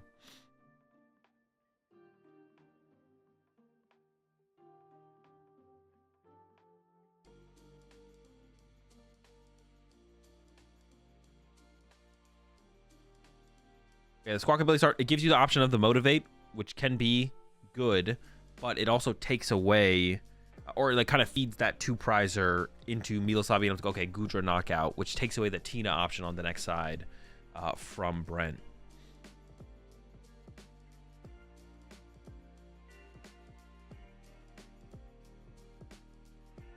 Still not using Gudra though, so it goes down to Tina. True, yeah, if you're going Haxorus KO the Drago V, you just lose less resources, right? Because you're not lost owning 2 energy. But yeah, that is true though. That is true though. You get Tina'd back, and then all of a sudden you're losing your setup Drago with all the energy you left on it. Seems like Miloslav's list was more tailored for the mirror. Yeah, I think Miloslav definitely has an advantage in the mirror here. Has the Drago, has the E-switch, so pretty clean turn 1 here from Miloslav. The Mew start is not something you probably want. Hey, we might not be done yet. There might be more. Hold up. Nope, there's the pass. Okay, so over to Brent. The Motivate option is there. Generally, though, on this first turn, going second, you want to get Cleffa in the active. Put Cleffa in the active.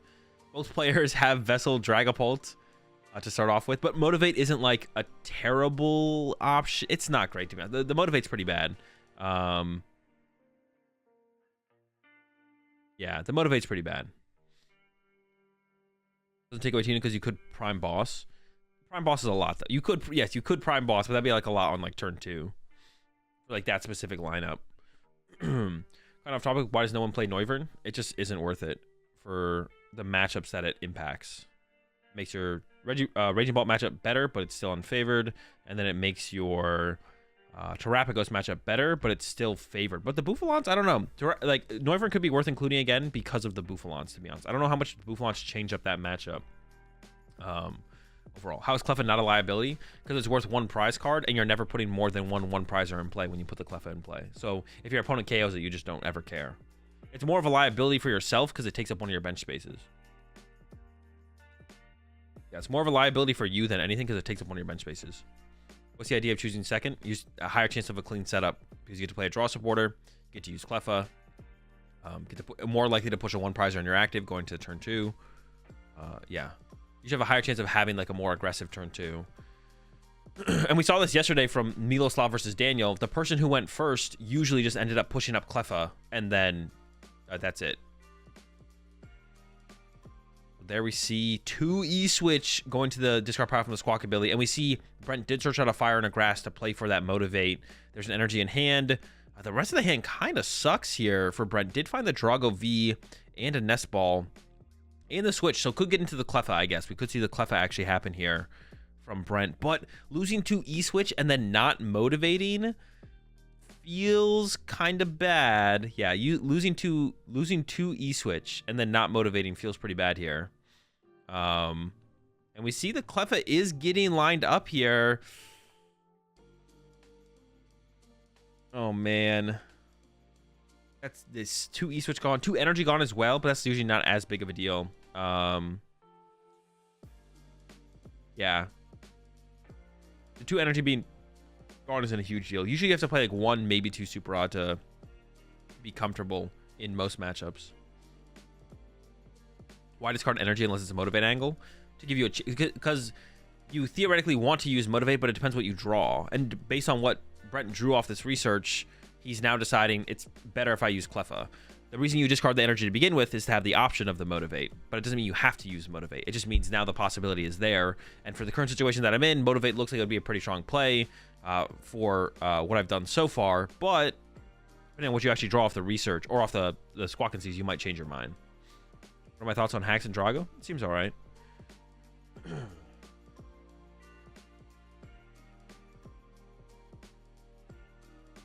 If they go Noivern second attack, Sinnoh, doesn't that auto win the Terapagos matchup? Yeah, but it's not that simple. Like, that is correct.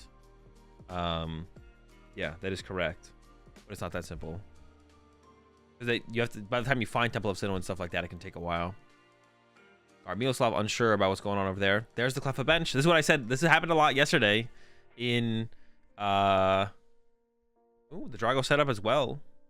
2 E-Switch had to be used, but we could attach return to a Drago ourselves. I think there is a research in Miloslav's hand, unless I'm mistaken. View for 1 first, though. Okay, makes sense. And then there's the research. We do lose a superior energy retrieval. Definitely an argument to maybe not Mew there, because we know we're going to have to discard basically anything that we draw. Drago V with energy and Drago V-Star would be pretty nice here. Miloslav did prize the Prime Catcher, so there's no possibility for Miloslav to actually gust KO off the bench. Probably the most powerful play that Miloslav could make on this turn would be to Gudra KO the Cleffa. Because that Drago would be safe from the knockout. But it would let Brent get the first 2 prize knockout in general. That would give the possibility for Brent to get the first 2 prize knockout, but it wouldn't be on your active. But if Brent has to gust anyways, you could be more aggressive here as Miloslav if your hand's really bad. And it's like, well, if I don't KO the Cleffa this turn, I probably can't gust around the Cleffa next turn. So I might just go ahead and KO the Cleffa this turn to force up a 2 prize Pokemon into the active from here on out. Or even if it is a 1 prizer, then you KO the 1 prizer and you're good with that. Looking Ultra Ball coming down here to discard an energy switch, but Miloslav is pretty set up at this point, so it doesn't seem too bad to do that, to be honest.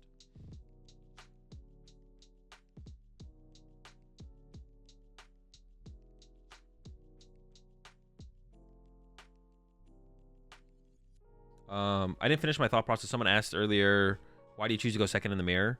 Just because you have, yeah, like I said, you have a higher chance of setup. It's just like the Charizard mirror. Maybe I did answer the question. Maybe I'm like overthinking it. Yeah, but it's just like the Charizard, like Charizard was pre-Dusknoir. Well, even with Dusknoir, I think you choose second. So you just want to set up. You just want to give yourself a higher chance of setting up. All right, got another energy on the Drago, but I think Miloslav will be running to the Cleffa here. Even with this Drago V-Star, we don't have the Gudra option anyways here from Miloslav. There's only the Dragapult in the discard pile, so not even considering attacking with Regidrago here, I don't think. And we'll see if Brent can get that first 2 prize knockout. Once again, Brent definitely does not want to put a Drago in the active to KO a Cleffa. And see, that's like the thing with going... We see here, it literally happened like it did yesterday. Like I said, it could happen. Miloslav went first, has turn 2 Dragapult attack, but there's a Cleffa in Brent's active. And now Miloslav's like, I don't know, I don't really want to KO a Cleffa with... Put a 2 prize on the active to KO a Cleffa. The only reason Miloslav would be okay with it if it was through the Gudra attack, but even then, you maybe just want to set up a little bit more yourself. Like I said, like another thing you give your opponent is you give your opponent access to the bench space as well when you KO the Cleffa for them. So Tina was found, and Tina was discarded here for Brent. I assume it's going to be a Drago V-Star searched out. Oh no, going for the Drago V. Are we going to play it even slower here from Brent and just bench Drago V attached and then draw with Cleffa again? Maybe we have the V-Star in the hand. No Ogerpon searched out either. I feel like Brent's going to be using Cleffa again here. We'll see.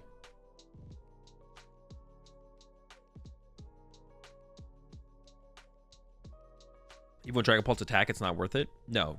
To KO the Cleffa, no. Because the damage you're spreading to the bench doesn't set up anything. Yeah, nothing is being set up from that. I think Brent's... Oh, no. We have the V-Star. We have energy as well. And then we have the research. Okay. I thought it was going to be like energy. We're splitting the energy, though. Brent's not super confident in actually being able to get the Gust KO. So, probably, even though we have the research here, we're probably still going back into a Cleffa draw at the end of this turn. Ultra Ball was found.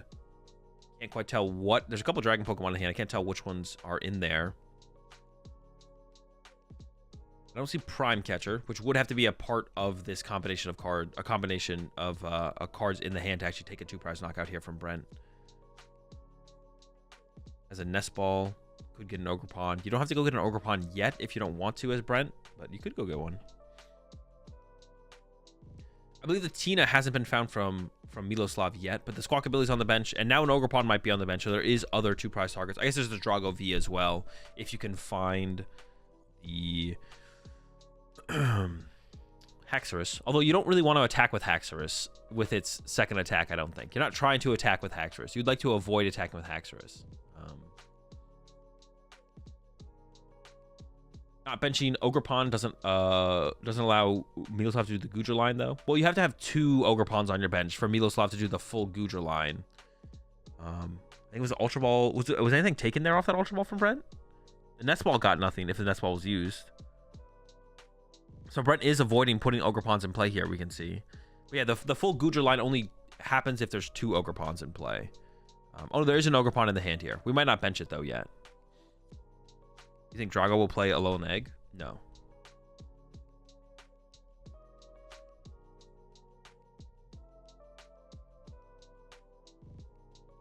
All right. Here we are.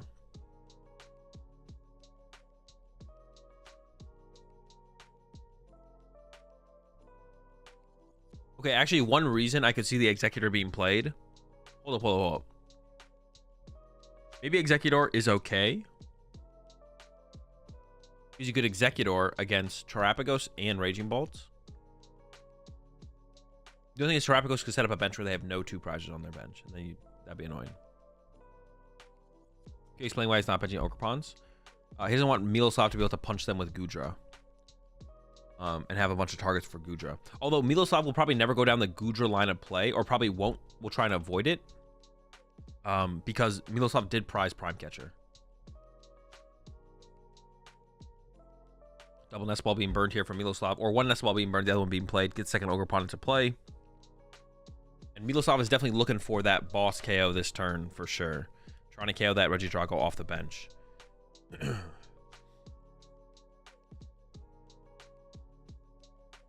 Uh-oh. Wait, are we good?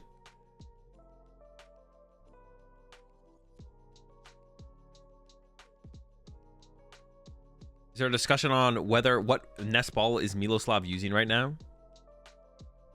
Okay, thank goodness.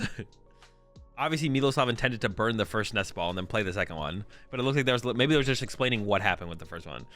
Thankfully, it doesn't seem like there was any kind of... the judges weren't trying to force him to put the other Nest Ball back into his hand or anything like that. Double Drago.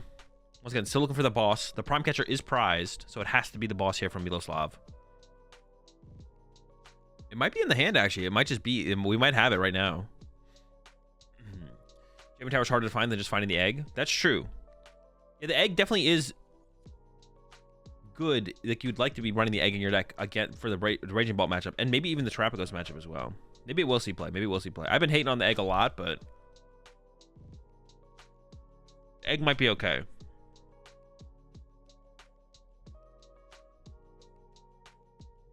There we go. There's the boss. Tina's in the discard pile. And there's a knockout. Now, here's where this matchup comes down to, like, basically a Tina chain. And who drops the first Tina attack.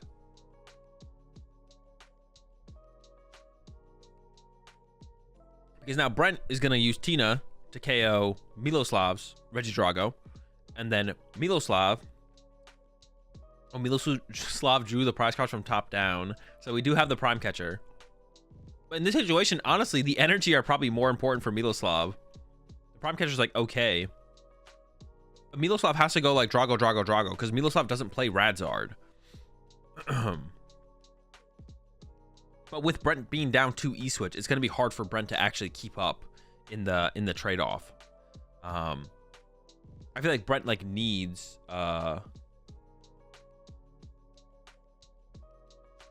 Brent's Legacy Star basically has to get back 2 E-Switch, I think. I don't even think you can get anything else. And on top of that, you have to find your other 2 E-Switch.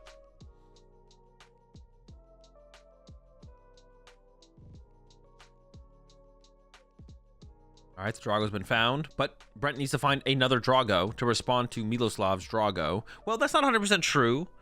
I guess Brent could go for some kind of Radzard play after this Drago. I guess Brent could go for Drago, Radzard. But leaving Miloslav's...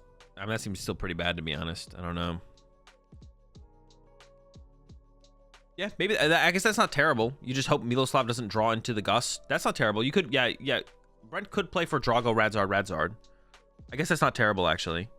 You'd want to combo that with, like... You want to go, like, Prime Iono. At some point. Here comes the Fez for 3. I mean, it'll be really telling what Brent has to do, whether or not Brent actually finds another Drago V. And even if Brent finds it, does Brent put it in play, actually? Will be a question as well. Or will Brent just kind of lock in the Zard route? Radzard plus Cleffa gives 2 prizes to Pult, though. Oh, wait, true. Yeah, we can't even go down that route. Never mind. Yeah, never mind. You literally can't go down that route. Mew genome hacking play? It would be a genome hacking angle. But then Mew dies to an Ogerpon with like 3 energy. That's like the problem with going with Mew. But yeah, true. We can't Radzard. I don't see a Drago V in the hand there for Brent. There was maybe a Nest Ball. But yeah, you're right. We can't attack with Radzard. Oh, boy.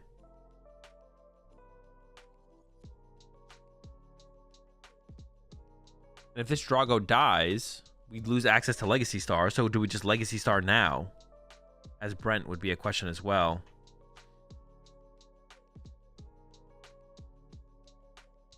Miloslav could Gudra Punch Fez and then Pulse KO Billy and Fez. Oh, that's also true. Yeah. Well, then you could get... Then you'd run into a situation where if Brent has Prime Boss, you're in trouble. But you could do that. Yeah, here comes the Legacy Star from Brent. Gonna get the Super Rod. Curious to see what the other grab is. But yeah, it definitely is looking rough here for Brent. Yeah, Miloslav could do the Gudra play still. Prime Boss would be an answer to it. But if Miloslav starts to build up a third Drago, then it wouldn't be terrible.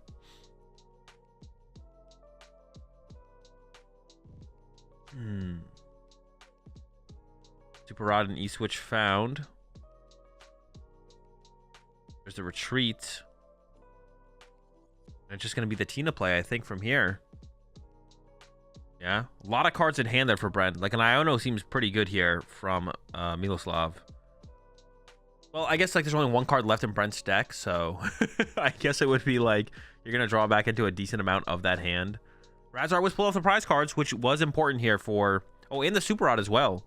So, pretty good... Actually, maybe the perfect 2 prize cards for Brent there. Because that's your attacker moving forward. Brent pretty much knows for sure that the active Drago is going to go down. Actually, that's not 100% true. Well, no, I think in this situation, you know the active Drago is going to go down here, right? Miloslav could do the Gudra play to play around Iono, I guess, depending on how many Iono are gone. If Brent is out of Iono, then Miloslav just going through the active is definitely correct. Just take away that option. But Miloslav could do the get Gudra in the discard pile, punch Pheasantipity for 200. You punch a Pheasantipity for 200. And then next turn, Gust up the Squawkabilly and then attack with Dragapult, KOing the Squawkabilly and the Pheasantipity. And it protects your Regidrago for a turn. But your Regidrago KO and your opponent's Regidrago means your Regidrago can't be KO'd. It just means you could get Iono lower. So that'd be the reason to not draw prize cards this turn, is to play around Iono, or play around getting Iono'd from 4 to 2. Because then Brent could go Radzard, Prime Catcher. Yeah, Brent could go Radzard, Prime Catcher, Iono. The problem with Brent going Radzard, Prime Catcher, though, is that's Brent's last switch card. So Miloslav could just pass for a turn if Brent does that. I guess you have to hope that Miloslav, like, misplays then, I guess. I don't know. It's looking pretty good for Miloslav here. There is, like, routes to victory for Brent, but yeah, it's feeling like a dub here for Miloslav for sure.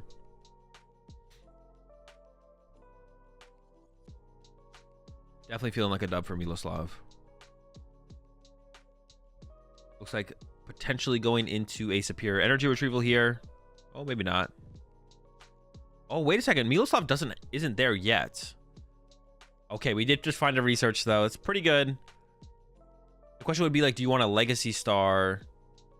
I don't think you'd ever Legacy Star first. But just making sure, like, if we research, can we still Legacy Star? Probably. Because Miloslav doesn't play Super Rod. So Miloslav can't deck out and then Super Rod recover. There's a Night Stretcher that can get the Fire Energy. You can just take the knockout on the active. And then you still have Legacy Star, so you just win, right? Yeah, if you're able to get to the knockout here this turn without using Legacy Star, you probably just win through Legacy Star next turn. Well, yeah, no, it's not 100% guaranteed, but it's close. No, it is like 100% guaranteed. But yeah, Miloslav just has game on board because we have the Grass Energy on the Ogre Pawn. We have Legacy Star left, so we just go Tina knockout active, just Lots on Grass off the bench and the active. And then we have Legacy Star next turn for Grass Boss.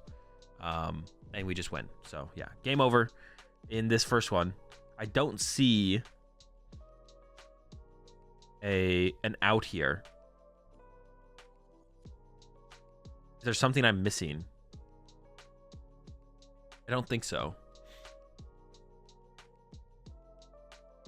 Brent could go... Okay, the only thing I can think of, and I don't even know if this is possible. Double E-switch Mew. Oh, true. Genome hacking does work here. I don't know if Brent has the cards to pull that off. But yeah, okay. Genome hacking would work here, actually.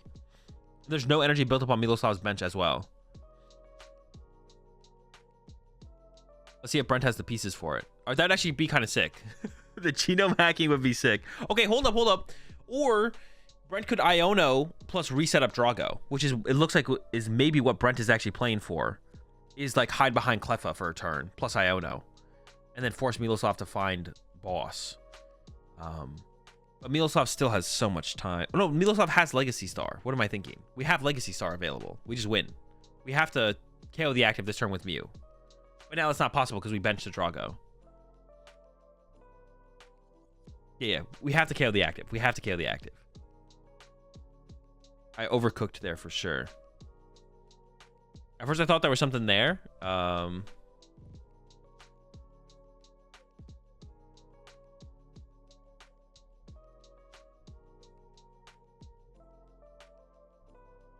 Milo took his prize cards from the top in his other games too. Yeah, Miloslav did take the prize cards from the top in the other games as well. Even if someone draws their prize cards out of order, you shouldn't... I think it's fine to be sus of people who draw their prize cards out of order, but you shouldn't assume they're cheating. You should just like be like, all right. I think taking note of that is fine, because I think it is weird to draw your prize cards out of order. I think it's weird for Miloslav to draw the prize cards from top down. I don't think Miloslav cheated, though. I don't think Miloslav is cheating. There's the Prime on the Ogre Pawn to try and trap it. And there's the Iono. Okay, I guess this could theoretically work here. Miloslav needs very little still to do this with Legacy Star available, but Miloslav doesn't have Prime Catcher in the discard pile here. So Miloslav doesn't guaranteed win with this play from Brent, but with that Vessel probably does have the guaranteed win. So yeah, basically it's a guaranteed win here. The Vessel should be enough. I'm assuming there's a Grass in the deck. There's a Grass. There's a Grass. Is Brent packing it up? Yeah, okay. That's all we needed was one energy there. The Legacy Star will get there. Yeah, the only out there, I guess, for Brent was the genome hacking with the Mew, which is a super cute play, actually. You can go from like a no Drago board state into a knockout on a Regidrago. We will see Brent get to go second again, But now that Miloslav did win the game where Brent got to go second to begin with, now we get to see in game 3, Miloslav will get to choose second if Brent wins this one. Appreciate the 15 months there, Rufio. The 2 E-switch discard at the start was damning, though. That was a lot. That was a lot to come back from, for sure, from Brent. That was a lot of resources down off the rip. Honestly, looking back on it, if you do look back on it, I think the one thing you could question about Brent's choice was, should Brent have just gone for the Motivate? With Brent being down 2 E-switch, Miloslav having a pretty clean turn 1, should Brent have actually just committed to the Motivate and be like, all right, go ahead. If you can find Goodra, knock on my guy here. That's going to be tough for me to come back from. Dude, that was like some kind of schizo edit from... That was funny. So call me crazy, but with Mew plus counter gain, you can do Drago attacks for just 2 energy when behind.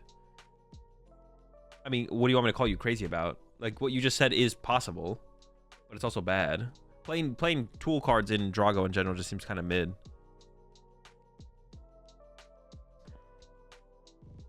Like, E-switch is already effectively, like, playing something like counter gain just is kind of mid. Because it doesn't work with Drago. If it worked with Drago, that'd be a different discussion to have, but it doesn't work with Drago, so.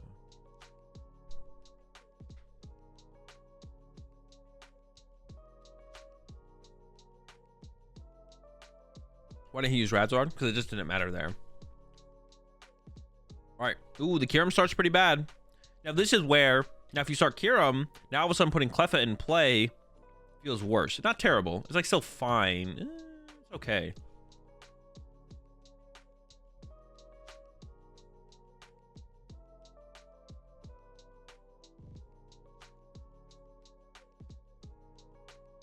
Yeah, Kyurem starts mid. Can't get to Cleffa. The problem is, also Switch is prized. That makes it that much harder to get to Cleffa.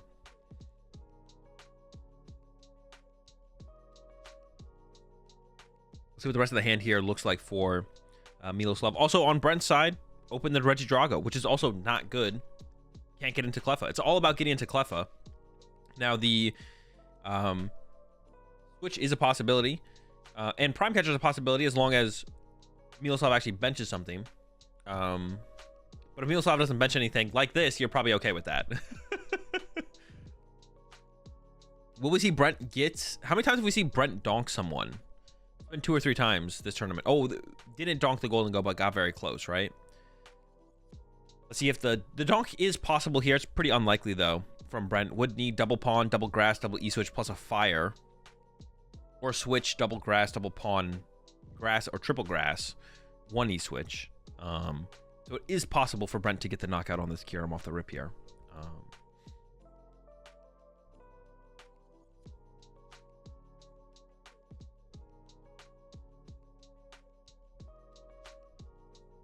Two Nest Ball and 1 Reggie. Probably actually tough to find basics. It could hurt. We'll see. There's always those things where it's like, we'll have to just see how Brent draws to see if it matters. Looks like he's going back in. Vessel away the Drago. Did grab the Squawk ability off the Ultra Ball. Is only going for 1 fire off this Vessel, it looks like. Probably is going to be attached to the active. I mean, attached active is safe here, right? Because the Miloslav has a Kyurem, and that is it.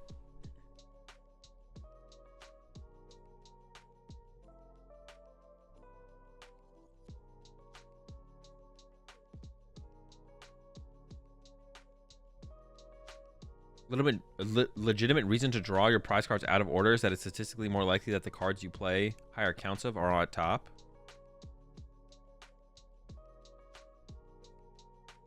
I don't know. That's just not true. No, that's not true. That's not how that works. That's not how math works. Oh, we have the Motivate. Oh, we have the switch in hand for Brent. So this is actually a super powerful turn here from Brent. This is like better than getting into Cleffa. As long as our hand's not dead, and we're like, well, now we have to retreat to Cleffa to play the game. Rage bait successful? No, I'm not going to give chat that much credit. Chat says some pretty interesting things. I'm not going to give chat credit and call that bait. You don't get credit for this one. The Cleffa does get bench here from Brent. Not too much developed besides the Motivate. Get that 20 damage on the Kyurem, though, of course. And let's see if Miloslav's hand is truly just completely dead, or if Miloslav has... Okay, there's an Iono there. Okay.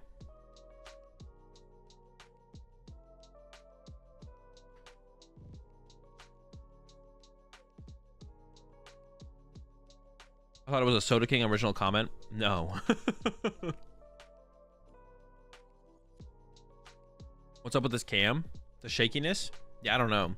My overhead cam is less shaky than this. Dude, they gotta get me on the production team for these things, bro. I'll turn things around.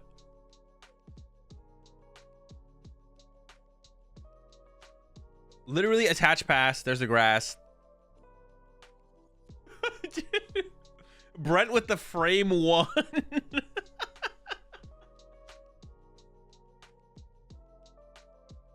Brent with the frame 1 grass attachment. We go to game 3. Brent gets another effective donk there, whatever you want to call it. Maybe the camera's not shaking. It's just Brent shaking that makes it look like the camera's shaking. No, I'm kidding. The camera's actually shaking. Yeah, the camera's actually shaking. I don't know how it's shaking though. It's like, I don't know how they don't have it. What is causing it to shake? Somebody needs to go up there and zip tie something down. Why is he shaking though? I don't know. He just does. Brent's always shaking. I think I've talked to him about it before. He's like not nervous or anything. He's not like nervous or anything like that. He just shakes. Maybe he gets cold. Could be cold. Getting cold up there, maybe.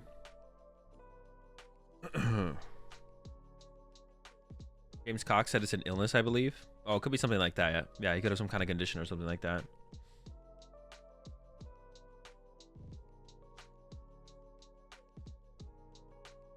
He just has a tremor.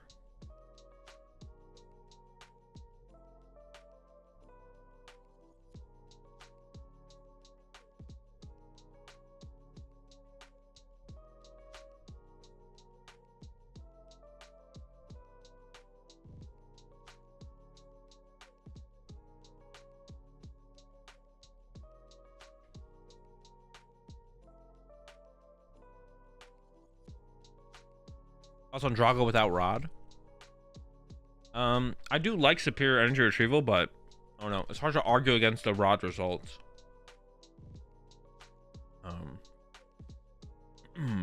Yeah, I really like superior energy retrieval in Drago, but it's hard to argue against the results from the Super Rod builds, to be honest, for sure.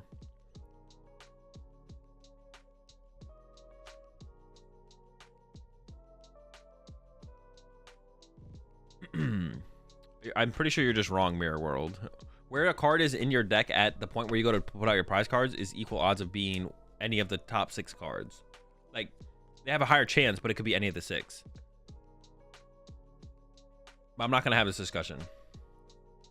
There's no point in having a discussion. You are wrong, but I'm not going to explain why you're wrong. I'm not going to take the time. I don't even know if I could sufficiently explain why you're wrong. I know you're wrong. I know why you're wrong, but I don't know if I could explain it efficiently.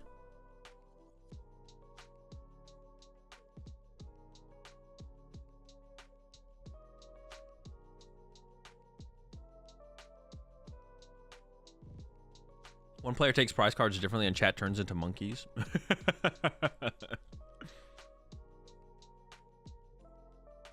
Chat completely loses their minds. Azul doesn't have the optimal explanation. I don't, yeah. Did Miloslav choose first? I don't think... Did Miloslav choose first? Maybe he did. Really? He chose first. Interesting. We haven't seen Miloslav have the chance to choose first or second. But that's interesting because yesterday... did they show the prize cards here? Yesterday, Miloslav chose second against Daniel, but now is choosing first.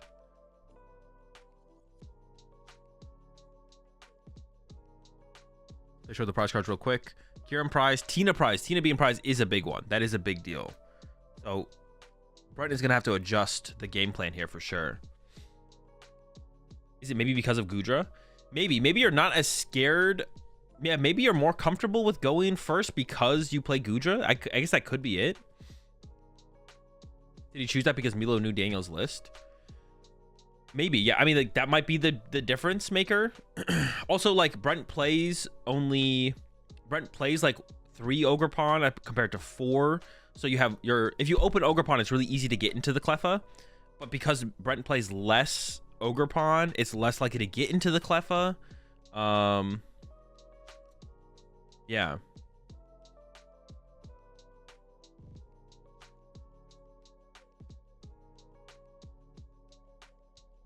Definitely interesting to see. Interesting to see Miloslav take this approach going into this game here. I don't think Brent was expecting it. Someone is definitely wrong here because Brent chose second twice now, I believe. Brent has chosen second twice now, and we have seen Miloslav now choose first. Choose first going into game 3 here. I don't know which one of them is wrong, but one of them is wrong. There's another E-switch in the hand here from Miloslav. I think you should just play just in case you get Iono'd. You should just play the E-switch here. Just be more set up in case you get Iono'd. Both are right. Not possible. This turn 1 is very good from Miloslav as well. This is a pretty powerful turn. And might even go ahead and commit the Cleffa. There's not really much else you could play here besides the Mew. You do lose access to Mew if you put this down. But that's about it. All right, there's a pass over to Brent. Brent did open the Cleffa, which is the optimal starter. The rest of the hand, though, definitely leaves something to be desired. There's only one Drago in the hand and no form of draw power for the turn. The only draw power coming from this turn for Brent is going to be through that Cleffa, which will be ending the turn. So, let's have the Hoot Hoot. But the Hoot Hoot is so bad to put in play here. Because Miloslav is set up to go like Gudra knockout Cleffa here. Miloslav is set up to go Gudra knockout Cleffa, and then there's another one prizer on board that Miloslav will be able to go after at some point for a easier, more efficient attack towards the late game. I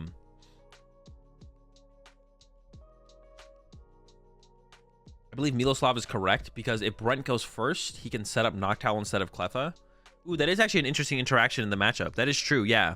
If Brent goes first, Brent can go bench Hoot Hoot and play for a turn 2 Noctowl, right? Definitely interesting. He has research, no? I don't believe so. I think it's a Temple of Sinnoh. We'll see, though. If there is a research in hand, we'll definitely see Brent play it. For sure. I believe it is a Temple of Sinnoh. That is a good point, though. That is a very good point there. Yeah, when Brent goes first, Brent can go turn 2 Noctowl to completely ignore Cleffa. Is Adderall a thing in comp Pokemon? No. Not. I'm sure you're comparing it to esports, not the way it is in esports. I'm sure there are people in the PokemonTCG who take Adderall, and probably take Adderall for the purpose of, like, you know, as like a recreational competition enhancer. But yeah, not the way you're thinking about it in esports. It's not a thing like that. Which I assume is the comparison you're making, but I don't know for sure. But I'm assuming that's the comparison you're making. All right, Miloslav starting off with a energy to Ogerpon. Gets the Drago V-Star. Has boss as well. What are the attacking options in the discard pile? What do we have? Does Miloslav have the Tina? That's an easy choice here. Boss on the Drago. We do have the Tina. Oh, the Haxorus. Even better. Discard top 3. And it's gets the Gudra too. Oh my, it doesn't get better than that. That's literally as good as it can possibly get. Discard the Sinnoh, dead card, discards the Gudra to set it up in the discard pile, and then gets rid of an Ogerpon, which you don't care about at this point. Insane. Holding the Legacy Star, insane turn 2 here from Miloslav. It literally just doesn't get any better than that. That's like as good as it gets for sure. The Haxorus goes crazy. Basically nothing burned as well. I mean, there's 2 E-switches gone, I guess, here from Miloslav. I feel like Brent has to like find Prime Catcher and try and trap Drago and force the Legacy Star. Triple E-switch in the hand here. Has an Iono, thankfully. Is thinking about even playing the Ultra Ball. Wants more. Is not content with this. I guess the grab would maybe be a Pheasantipity or a second Drago. I feel like Brent has to find Prime Catcher here and has to prime up the Drago V of Miloslav to like force the Legacy Star out of Miloslav on the next turn. And then if you do force it and it's a bad Legacy Star, I do feel like this is winnable all of a sudden for Brent. Thinking about getting rid of the Drago V there.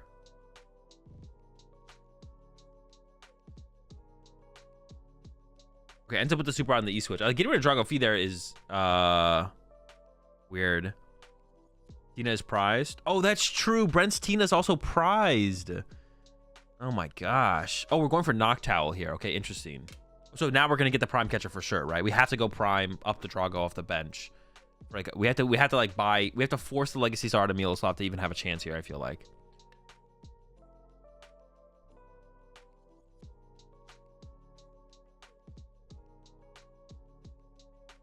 We'll see though. Maybe Brent has a different plan.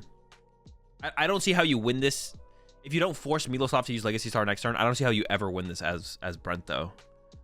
Let's see what the take is though off the Owl. Eyes up a Nest Ball. Could become another Drago.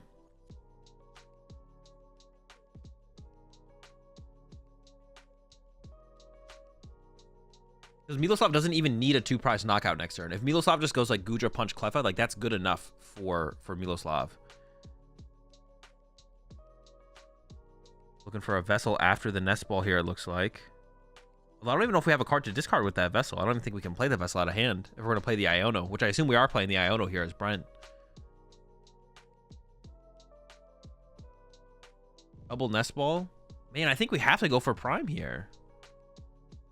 I feel like we have to go for a Prime catcher here.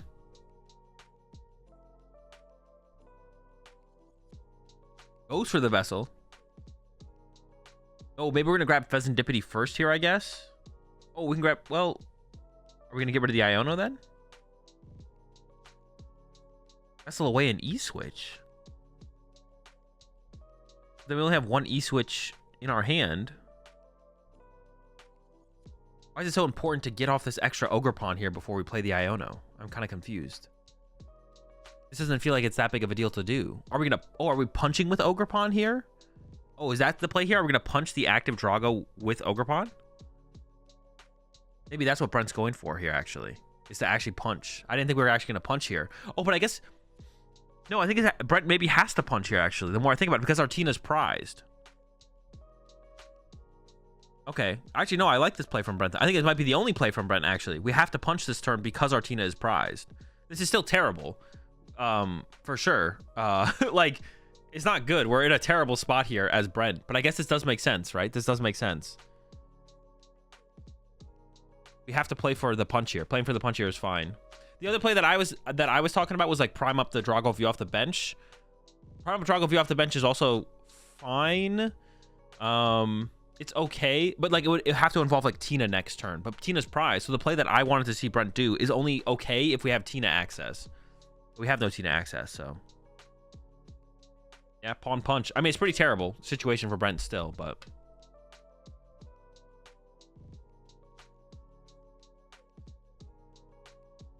Milo drew Prime.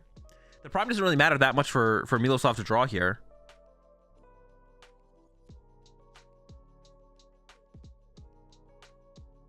Wait, Brent's changing his mind now. Are we punching this? Well, now I'm kind of confused. Jeez, this hand is disgusting as well. Vessel, E-Switch, Prime Catcher? Dude, back it up.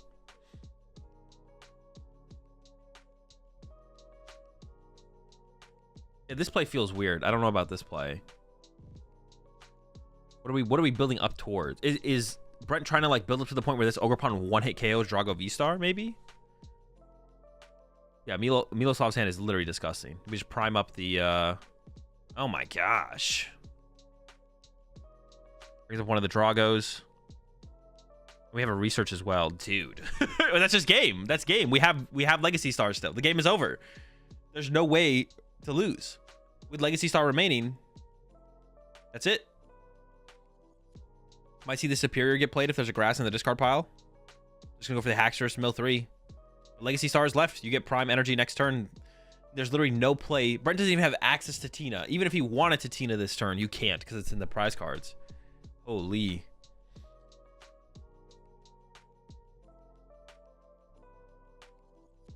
Man, we can go back further. It's actually really interesting how this like matchup played out.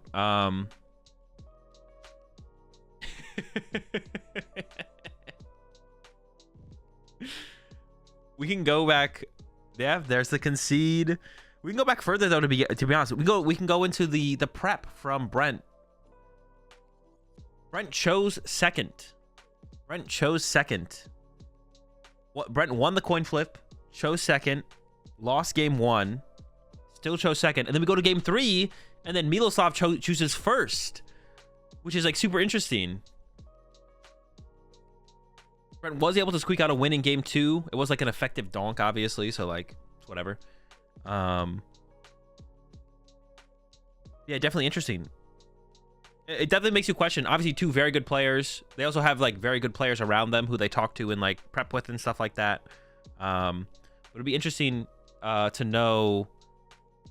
I almost want to say maybe Miloslav is correct in the choice of. I don't want to say for sure Miloslav is correct in the fact that going first is better.